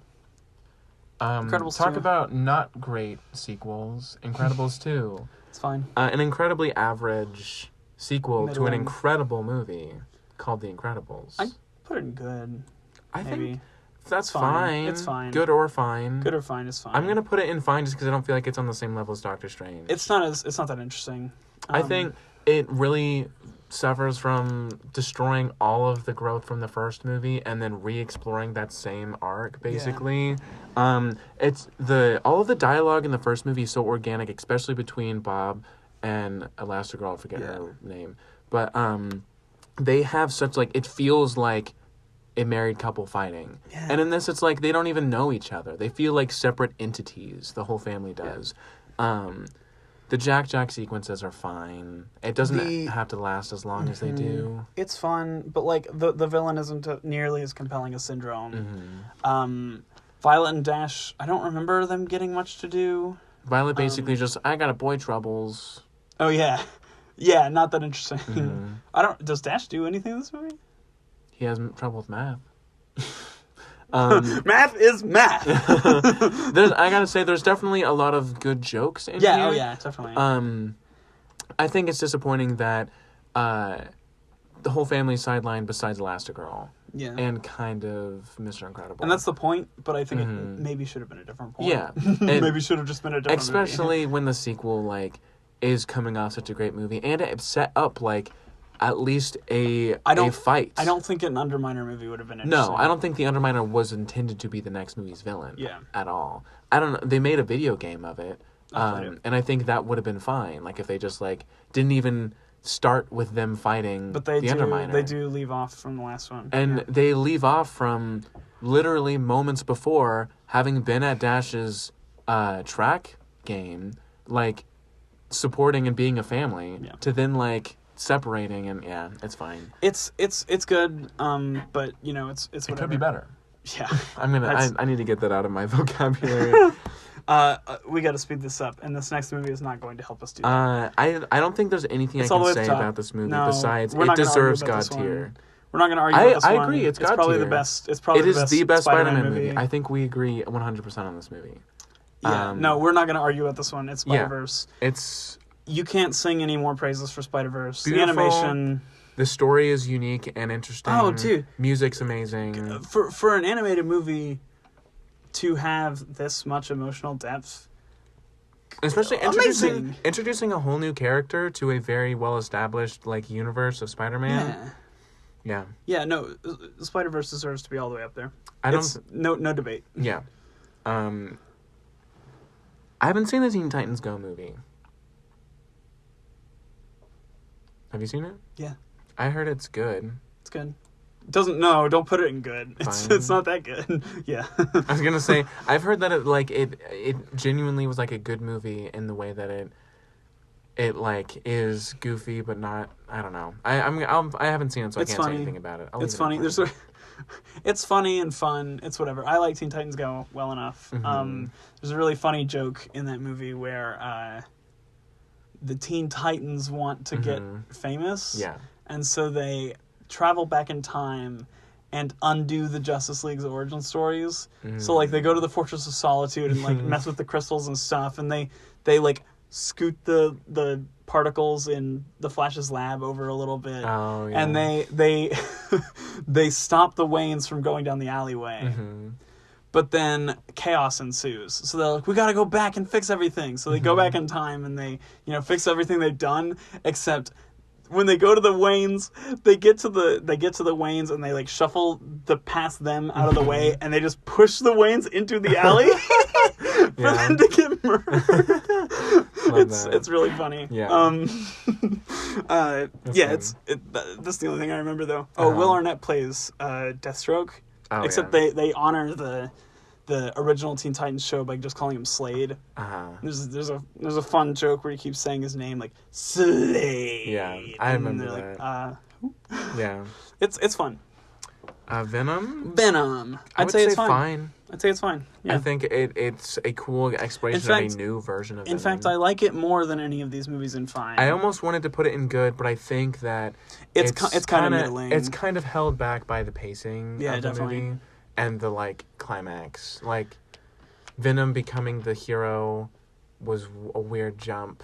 Not because he couldn't be a hero, but it goes from him figuring out what Venom is and then being like, let's save the world. Venom himself, not just Eddie. Yes, but Venom himself goes like, I kind of like it here. Let's fight. And which I don't think that's, like, sloppy editing or anything. I think that's just kind of how the movie is written. But this movie isn't bland. I think the action scenes are really fun. I think Tom Hardy is really funny in this movie, and the Venom Eddie dynamic, flawless. Best part of the movie. And I think if they were going to do a crossover of some sort, this movie could easily slot into the MCU, and, like, it's fun. Yeah. And it's a fun version of Venom, and I would like to see it again. We're gonna see it again. Of course, I don't think they wouldn't have made a solo Venom movie without Spider-Man if they weren't going to be like, this is a property we're trying to hold on to. Yeah. Yeah. I think it's probably the best Venom movie we could have got. Well, I'm sure there could be a better written Venom movie. Do you know how closely this movie came out to Endgame? Okay. So the way these are organized is by year, but then alphabetical by year. Okay. That being said, Endgame came out in April of 2019, and Venom came out in October of 2018. Okay. So not that far. I was just curious because I didn't realize. Captain Marvel came out before Endgame. That's what I thought. But They that's just how they're filmed organized. Endgame first, though. That's just how they're organized. Uh-huh. Avengers Endgame. I think it... look, I know we've talked a lot about, like, flaws it might have. It's like the ultimate fan service movie. Mm-hmm. But if Avengers Infinity War does a good job at saying, like, here's just some superheroes that have a conflict, boom, cliffhanger, now go watch the other movies if you haven't. Endgame is just a movie that's like, oh, you've seen all the other movies? You get it. Mm-hmm. And it presents everything in this perfectly little wrapped bow that It also concludes... ends, but also continues the MCU in a really compelling and awesome way. And it concludes a lot of characters' arcs that we just love and adore. Iron Man, Black Widow, Captain America, the Hulk a little bit. Yeah. But it concludes all their arcs in ways that I feel like is earned and Definitely. right. I know a lot of people were sad that, like, Black Widow had to die, but of course, like, that's just the consequence of it. I think Endgame, we talked about it before, how, yes, it's a movie that, like, requires you to see a bunch of other movies. But it's also not trying to be very standalone. It's attempting to be huge and self-referential, and it's not its own thing. My main qualm with this movie is the second fight with Thanos. Like, they kill actual Thanos, and then past Thanos comes to this version of the timeline now to kill the future Avengers. And there's no, like, emotional weight in that besides, oh shit, here's a villain who can wipe out all reality again. And he doesn't know the Avengers. He hasn't, like, taken anything from them, this version of him. And there's even, they kind of point that out where Wanda's like, you've taken everything from me. And he's like, I don't even know who you are. Which is a good way to sort of, like, talk about that. Sure, but I don't like the fact that, like, them winning again is against second Thanos. Sure, but also 2014 Thanos is very distinctly different from 2018 For Thanos. sure. And that's a consequence, I guess, of the arc that Thanos goes on in Infinity War. But we see in my opinion, more dangerous Yes, Thanos. I agree. And I think that obviously they're going to win in the end. But I think the stakes are really there, and I think Thanos gets to be more vile than he was in the other in Infinity War.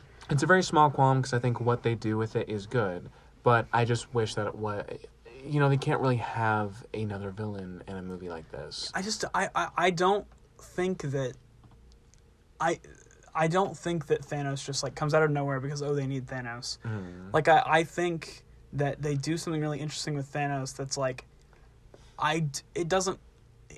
they allude to the fact that he's like, they're the Avengers. He knows them because of the invasion force, but ultimately Thanos isn't like, I gotta stop the Avengers. I gotta get past these people. He's the stones are all here. I can get them and use them. And I want, like, this is my entire life purpose. I'm going to do whatever I can to get them. And I think that's really cool in a way that's like, well, maybe their conflict is with Thanos and they hate Thanos. And maybe he doesn't know who they are.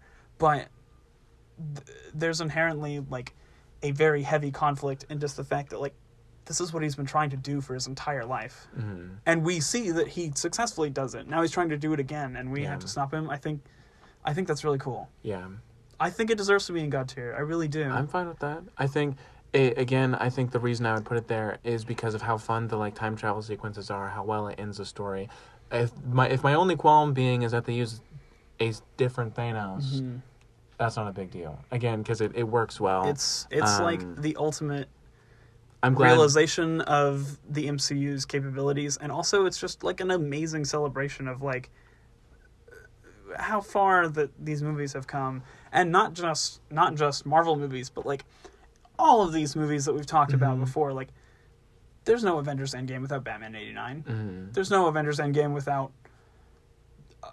I don't know, Spider-Man 2. I'm also glad, like, the new characters, like Captain Marvel, didn't really take the spotlight. Yeah. Of course, they did the Superman thing where it's like, well, they're too powerful, so we're going to sidelight them till the end. But she didn't come in and was like, all right, I'm here. We're going to defeat Thanos now. It was like a sacrifice still had to be made. Well, and the Russo brothers are great at utilizing characters in battle sequences. Yes, 100%. And this might be peak using a character in a battle sequence movie. Like, just even the little moments of like, oh, Black Panther remembers Hawkeye's name. Oh, you know, Spider-Man does the activate instant kill, and all the pincers come out. And yes, that is like, oh, I get that reference. Oh, I get that reference. But that's what this movie's trying to be, you know? I think it really works. And we all know everyone basically, their brains exploded whenever Thor gave his hammer, or I guess Captain America summoned the hammer. Again, fan service moment. But still but really super good and earned, because we see we Captain America kind of like nudge it in Age of Ultron or whatever, hinting like, ooh, maybe he will. But like, he goes on an arc after that movie, you know. Just that entire third act is just... Because obviously there's great stuff in the rest of the movie, but that entire third act is like, Cap got the hammer! I just put my hands on my head in shock. Cap got the hammer! Whoa! And like, oh, is Iron Man gonna get the stones? The portal sequence? Dude. The portal scene, chills. Every time. I've seen that movie like... I don't want to say how many times I've seen Avengers Endgame. I didn't like... One thing that, like... every time. They couldn't super explain, of course, is when Peter comes back and says, I guess I, like, fell asleep or something, and then this happened, and this happened. People, my friends were like, no, they knew that they were dusted. And I was like, no, they didn't. They, like, lost their consciousness and then awoke, like, at that moment. Like, it wasn't like they knew 5 years has passed. So, I don't know. That's another completely different thing. Right. But, my biggest issue with this movie, if I could change one thing about this movie, the final battle sequence starts with, like, Cap has the hammer. Oh, Hulk is doing the Secret War, like, Secret Wars. Not Secret War, that's a different thing. But he's holding up the rock and letting everyone escape, and Giant Man's doing stuff, and Hawkeye's running with the Infinity Gauntlet, and there's so many cool character moments in that fight. Then the portal scene. Everybody gets together. It's the sick moment. You get... Every character on the battlefield has a different mission. There's no just like, we're watching them fight a bit. They all have purpose on the battlefield. That being said, one character's purpose, when he does something really cool in the previous movie, was to hold up some water. Oh, Doctor Strange. We were talking about that before. Doctor Strange, like, the Sorcerer Supreme, and, like, again, the fight in Infinity War, amazing. And then in this movie, they have all these characters fighting and stuff. They have Captain Marvel coming and blasting, and they have, you know, Rocket and Bucky are equipping and shooting stuff, and Activate Instant Kill is happening. Like, all of these really sick character-based action sequences, and then it's like, Doctor Strange, what's he gonna do? Holds up some water. Oh no, the dam broke. I gotta hold up the water. Come on, man. I can envision, like, the storyboarding for this moment, and they have everyone planned out, and they're like, what about Stephen Strange? Like, yeah. That's the thing. Even Scarlet Witch gets her like, you took everything from me, and Doctor Strange is like, I gotta hold up some water. He does get the cool like, the one, like we get one shot at this thing to Iron Man, which is a really cool moment. Yes, but like, it's overshadowed by on one hand he's wiggling his hand, and on the other he's holding up some water. Anybody could have held up the water. Any other of the like million sorcerers could have held up the water. If he's probably not the Sorcerer Supreme yet in the MCU, but like he could have been like, Wong, hey, come here, or like level 2 sorcerer, can you come here and just hold up this water while I do like mystical stuff and like clone myself and do all this crazy stuff. Yeah. Captain Marvel, the movie, I think it's fine. Yeah. Oh, it doesn't belong in bad. It's just boring. I think the worst part about this movie is the characterization of Carol Danvers herself. I think the plot's fine. I like it being in the 80s, the campy, whatever, 90s. Yeah, I was going to say from the early 90s, aesthetic of everything. I can see what they were... That movie feels like a love letter to the 90s in that, like, the action's kind of like Terminator 2. And... you know, the music is all there. It's just like, I wish they would have... It all kind of feels superficial, the 90s stuff, I mean. I wish they would have leaned into it more with, like... The problem I always say about this, what this movie has, is that it has to balance, one, introducing Carol Danvers, which is Vers or whatever. I don't even remember. It's her name tag, but it was like Veers, I think they call her. They're introducing Veers as a a Kree warrior, but then also introducing Carol Danvers as the human, and then now introducing Captain Marvel. It's introducing 3 different versions of the same character in the same movie. It doesn't really give us time to appreciate any of them.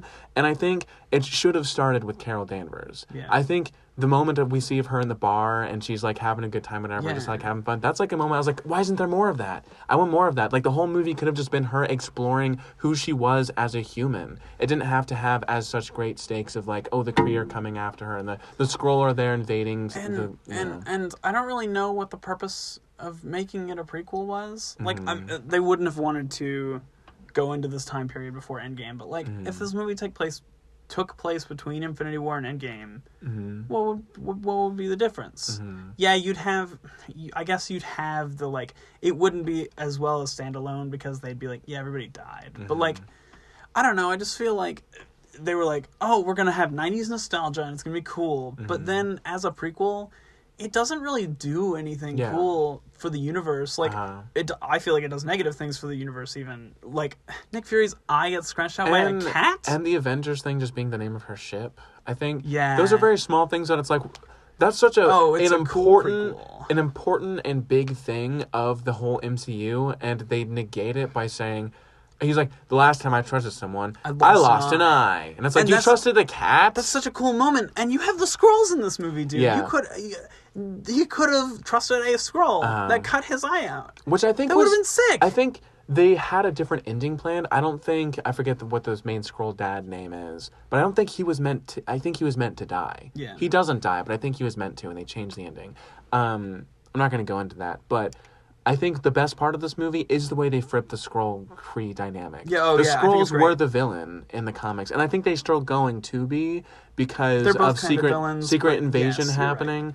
But the Kree being the supreme baddie of this movie specifically is cool. I think I didn't dislike it at first, but I was kind of like, huh. But I've come around to it. I think it's a good twist. It's kind of a boring movie, and it has a little bit of prequelitis in that, like, maybe like the Star Wars prequels don't. Like, of course the Star Wars prequels set up the original trilogy. But it's never like, oh, it's that thing. Yeah. Like, this movie does a lot of like, remember this? Like, oh, it's the cosmic. That's not what it's called in this.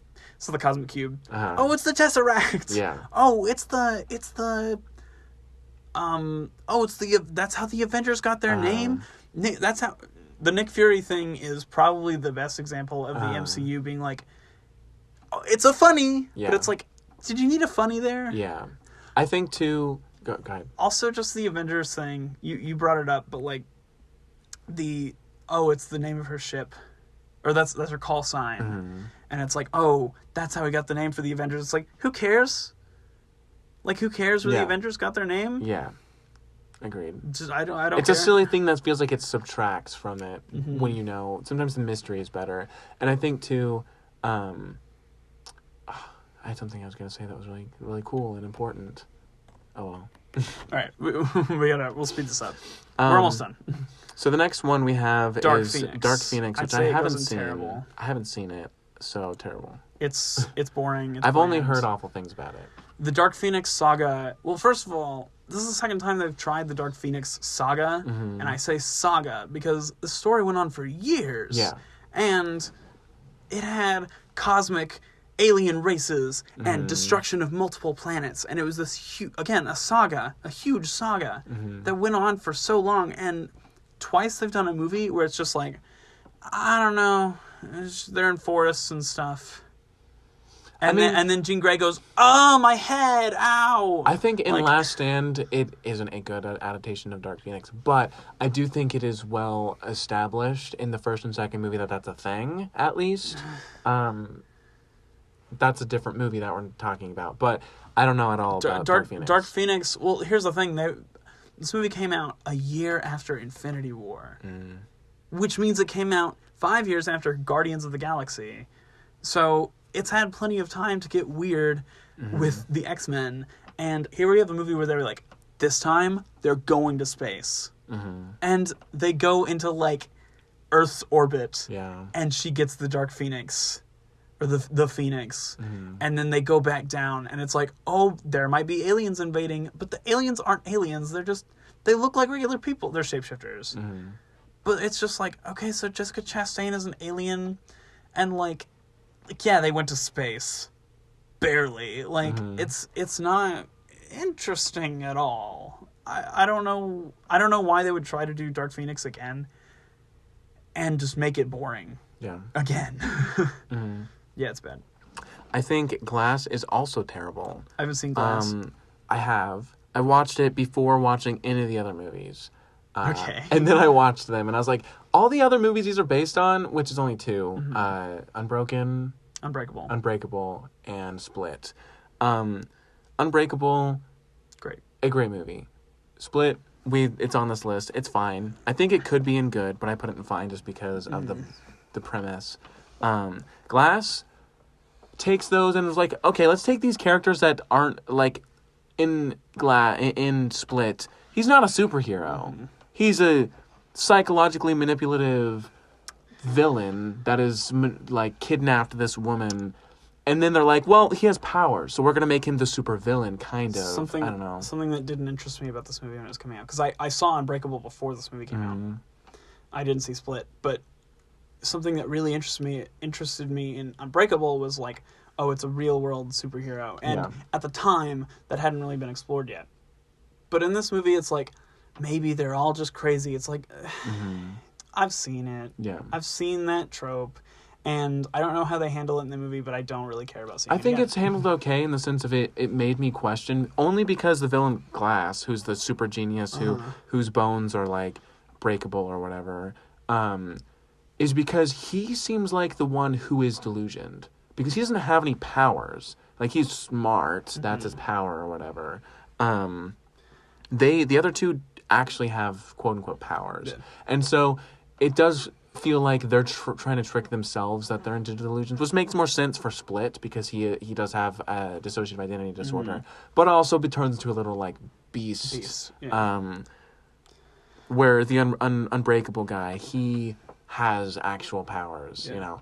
Last thing I had to say about this movie is just, we talked about it with Unbreakable, but and this is realistic, I guess, but the superpowers in this universe, they suck, dude. They don't fit jive together at all. Well, and not in a way that's like, man, this is bad for the movie, but it's just like, all right, Bruce Willis, you have super strength, and you get hurt by the rain, and you can sense when people are bad. Sense when people are bad, but sometimes it's like a weird like time travel thing, sort of, with memories. Yeah. And then Samuel L. Jackson, you got brittle bones, baby. It's like, what? Yeah. Okay, so why is Bruce Willis's power like weird rain and memory stuff, and then Samuel L. Jackson's like, my bones break. Like, I don't know. Hellboy 2019. Haven't seen it. So I put it in garbage. I'm putting it in garbage. I haven't seen it. Yes. But I am a massive Hellboy fan, and I avoided seeing it because I've only heard that this movie is like vehemently bad. Okay. So, yes, I don't intend to see Hellboy. You know, it's funny how many movies we've seen on this list in this last, 2 weeks, because we just watched Joker. Yeah, right. We watched Joker the other night. I saw Joker in theaters. I would say good to excellent. I would say it's an excellent. I think I know agree. A lot of people would put it in God tier. I don't think it's quite that good. I think it's a good on its own movie. It's good at the psychological analysis of the character. It's an incredible performance from Joaquin Phoenix, and it's a really good Joker story. That's kind of something I was worried about.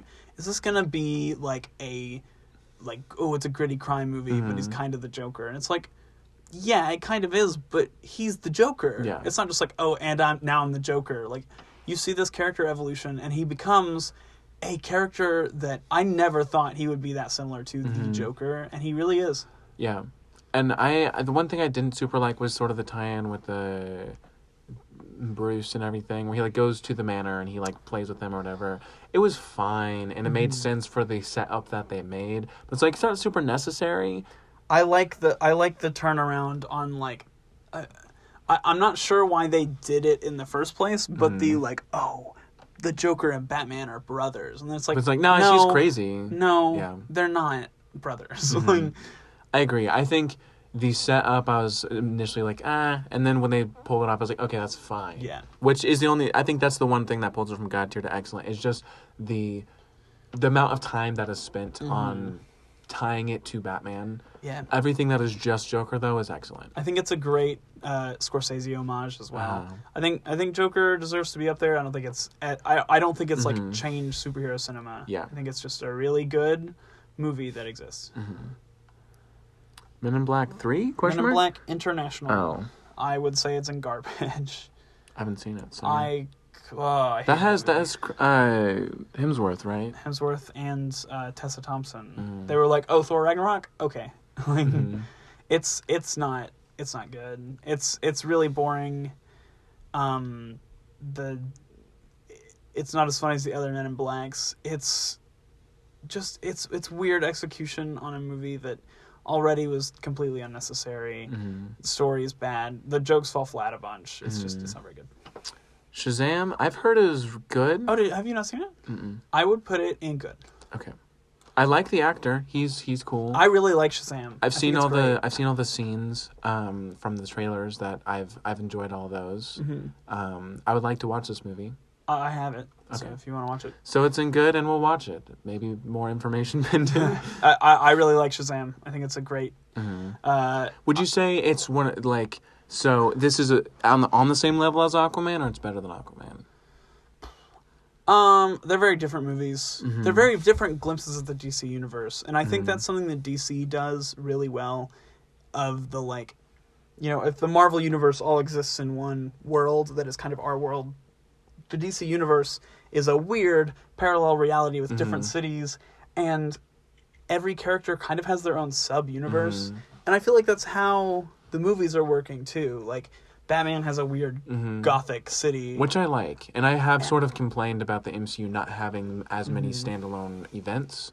So I think that's the thing. Aquaman's this big global adventure and on the high seas and stuff, and Shazam is a smaller, comedy with. It's got action and it's really fun and it feels very DC and superhero. But it has a lot of heart and it's its own thing, and I think it does a great job at being that. Yeah. Yeah, I really like Shazam. Spider-Man Far From Home, I would put excellent. I would too. I think it is the best non-Spider-Man 2 live-action Spider-Man movie. It's the second best live-action Spider-Man movie. It does really awesome things for the Spider-Man character. I think I like Homecoming more, but I think I don't, but I respect you. I do. I think my favorite, of course, what's his name? The guy that plays Mysterio. Jake Gyllenhaal. Jake Gyllenhaal is fantastic as Mysterio. Jake Gyllenhaal is fantastic. End of sentence. Yes. Also Next sentence. As Mysterio, he is really good as well. This whole movie is great. I have been waiting for Mysterio for my entire life. He's probably my favorite Spider-Man villain. He seems like your kind of villain. Yeah.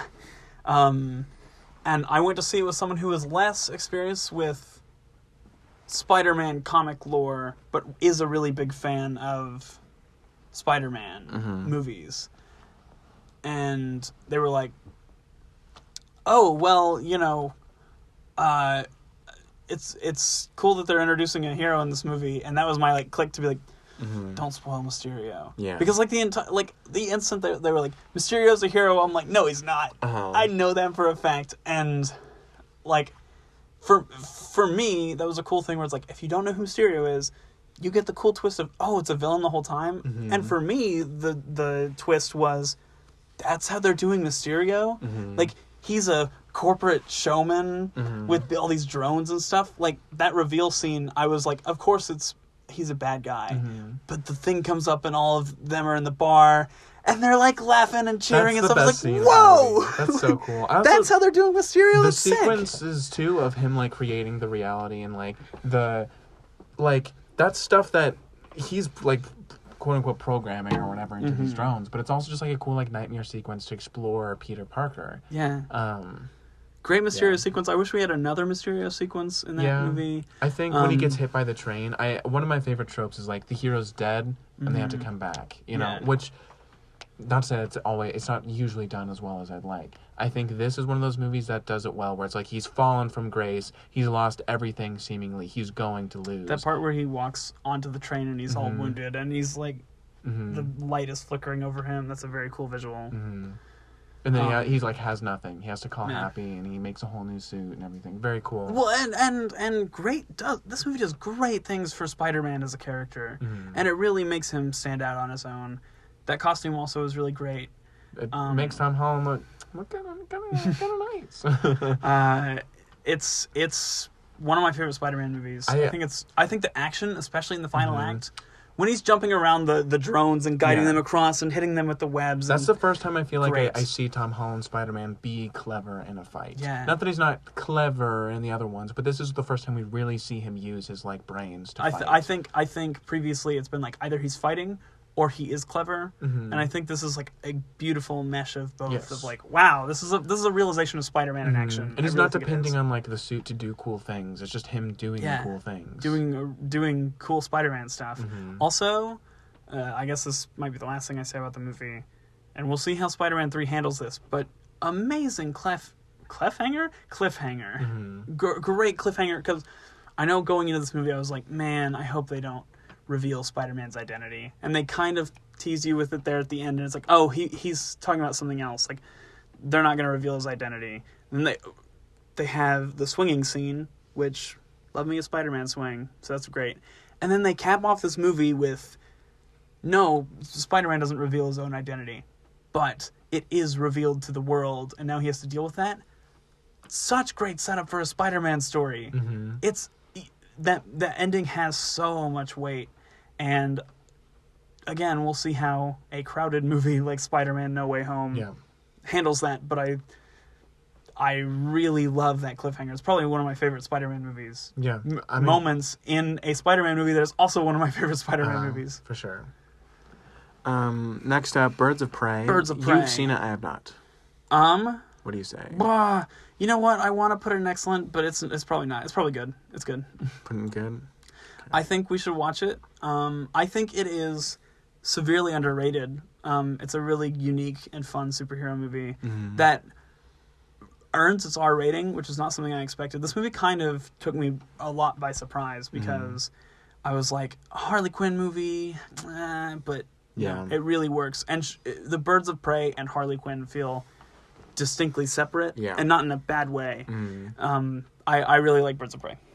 We should watch it. We'll watch all of these movies that you haven't seen that I have. Yeah. And probably I'll show you the ones I've seen that you haven't then. That's a lot of movies. Let's watch all of them. All of them. We'll skip this one. Bloodshot. Garbage? Question mark? I put I it know in terrible. nothing. I've never even heard of this movie. Well, so I didn't see it, again, because I'm not that big of a fan of Bloodshot, but I am a big fan of Valiant Comics, which was a company that was formed in the 90s. They were kind of in this wave of like extreme comics that happened in the 90s. And then they went defunct, and then they came back in 2013. And so they are kind of the chief rival to... there's like Marvel and DC, the big two. Then there's Valiant. Yeah. And there's other companies too. But this Valiant is the only other comic company that tries to do the shared universe like Marvel and DC do. And I wouldn't say they're R-rated. Most of the time they're like hard PG-13.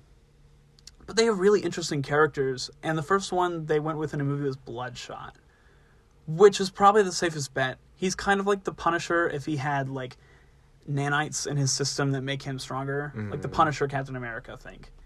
And I was like, okay, Bloodshot is probably the safest bet, because their other characters are like Exo Man of War, Eternal Warrior, Ninjak, and I know that none of those names mean anything to you, but like Ninjak, who is my favorite Valiant character, who's like Batman and James Bond combined, but he's a ninja. Yeah. Might be a little sudden. Yeah. And I think this is a safe bet, but Vin Diesel's a bad pick, and I've heard this movie is very bland and doesn't do anything interesting, and especially for Valiant's first foray into live action, I've heard it's very disappointing, and I'm kind of disappointed that it is disappointing. I think New Mutants, garbage. No, I heard it was fine. Fine. No, not fine. I heard it was a fine movie, and I would put it in bad. Okay. I haven't seen it. I haven't either, but I've heard. I want to. Right now, we're only talking in what we've heard from other people. So you With both of these. you would put it in bad. I'd put it in garbage. Let's put it in terrible. Just But I since don't- neither of us know. But I don't think I've heard that it's that bad. I've heard that it's like. I've heard that it's if kind it- of bland. If it was popular, that it did like serious damage to the like. Yeah, but they're done. Yeah. But I mean, like, not, like, I don't know. I've just heard it's bland. That's all. Okay. I'll leave it in bad. A superhero horror movie is sorely needed, Yes. and I think it could have been good. we should watch it. Yes. Because I've heard it's fine. Neither Let's of us... do let's do this one before that Yeah, one. so we're going to do... We Can Be Heroes. Heroes. Robert Rodriguez movie. I would say it's in fine. It's better than New Mutants? Okay. Hear me out. Okay. I have seen this one. Okay. Robert Rodriguez. Do you know that name? It's the same director as the sort of prequel to this movie, because this movie is a sequel to The Adventures of Shark Boy and Lava Girl. Okay. And it is really fun and a lot better than I expected it to be. It's got some budget behind it. Okay. And it's again Robert Rodriguez doing like, it's a fun kids Yeah. romp with sort of dumb and bad CGI, but Okay. it's fun, man. Also, Pedro Pascal is like Yeah. Batman in this movie. Lava Girl's back. Shark Boy is back. I heard barely. Yeah. They're barely in it, but yeah, I like We Can Be Heroes. I think it's fine. Next, and our final movie is Final Wonder one. Woman 84. Wonder Woman, 1984. Yes. It's good, but it can be better. Which is what I've been referencing I think like all this week for some reason. I think despite not having seen the movie myself. I think the movie is good. It could be better. Okay. Is a really good way to to say describe the it. movie. I think it's in fine. Okay. I think it's a huge letdown. So I think if this Wonder- movie is similar to Guardians 2 of like, big turn Yeah. of like not being as good as the first one. I know the premise, and I gotta say, I'm not a big fan of what it. It's weirdly contradictory to DC movies. Kind of feel like they're trying to erase BVS era Yeah. DC movies. That being said, this movie is contradictory to Wonder Woman in and of itself, because her whole arc in that movie is like, I left mankind after World War One, but I have renewed faith, probably from remembering her past, but also because of Superman's sacrifice. It's not directly referenced in the film, but that's of course what is happening in the grand scheme of things. That being said, this movie says like, nah, she was actually doing stuff in 1984. She was never not active. She was just being secret about it. Mm-hmm. But the movie opens with an action sequence in a mall where she is like seen by like 300 people, and it's like she's clearly not being secretive, but they try to like pretend like she is. It's like the action's not that compelling. It's fun, and it's got some nice character stuff, but like ultimately it's not that interesting. It has like 2 different intro sequences. It's a big letdown, I think. Yeah. And I don't think it's as good as any of... I'm not going to say any of, but I don't think it's as good as most of the movies in Fine, but it's not Suicide Squad. Yeah. By a Well, long way. I think I agree with this list. That's it. Yeah. That's I think I would still probably move Black Panther down, but I'm fine with it and excellent. Next to these other movies, it's, I think, agreeable. Yeah. Yeah. I almost want to move Doctor Strange up, but I don't think it's that interesting. yeah, I just think it's kind of whatever. I'm fine with that. I think everything else, those are the only 2 movies that I'm kind of like, they could change, but yeah, I agree with this list, and I think we got some good discussion out of it. Yeah, me too. Comparative, like if we look at our other list, it's wild, you know. It's fine. I'm gonna pull it up, but it's just funny how much fits into Fine. Mm-hmm.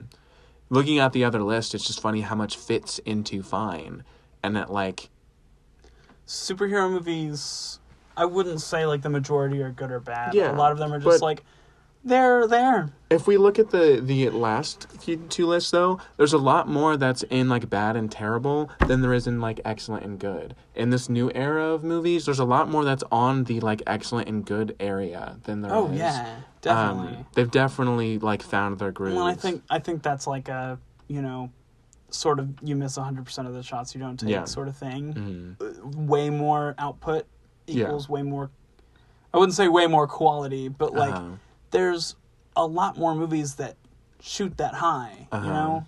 Yeah.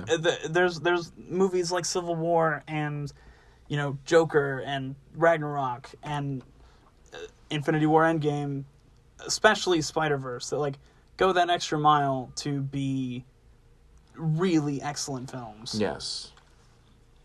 Well, thank you guys for listening to us talk for, let's see, like 6 hours A collectively. long time. This one went for 2 hours. Yeah. And I thought it was going to be short. Yeah. Well, I had fun.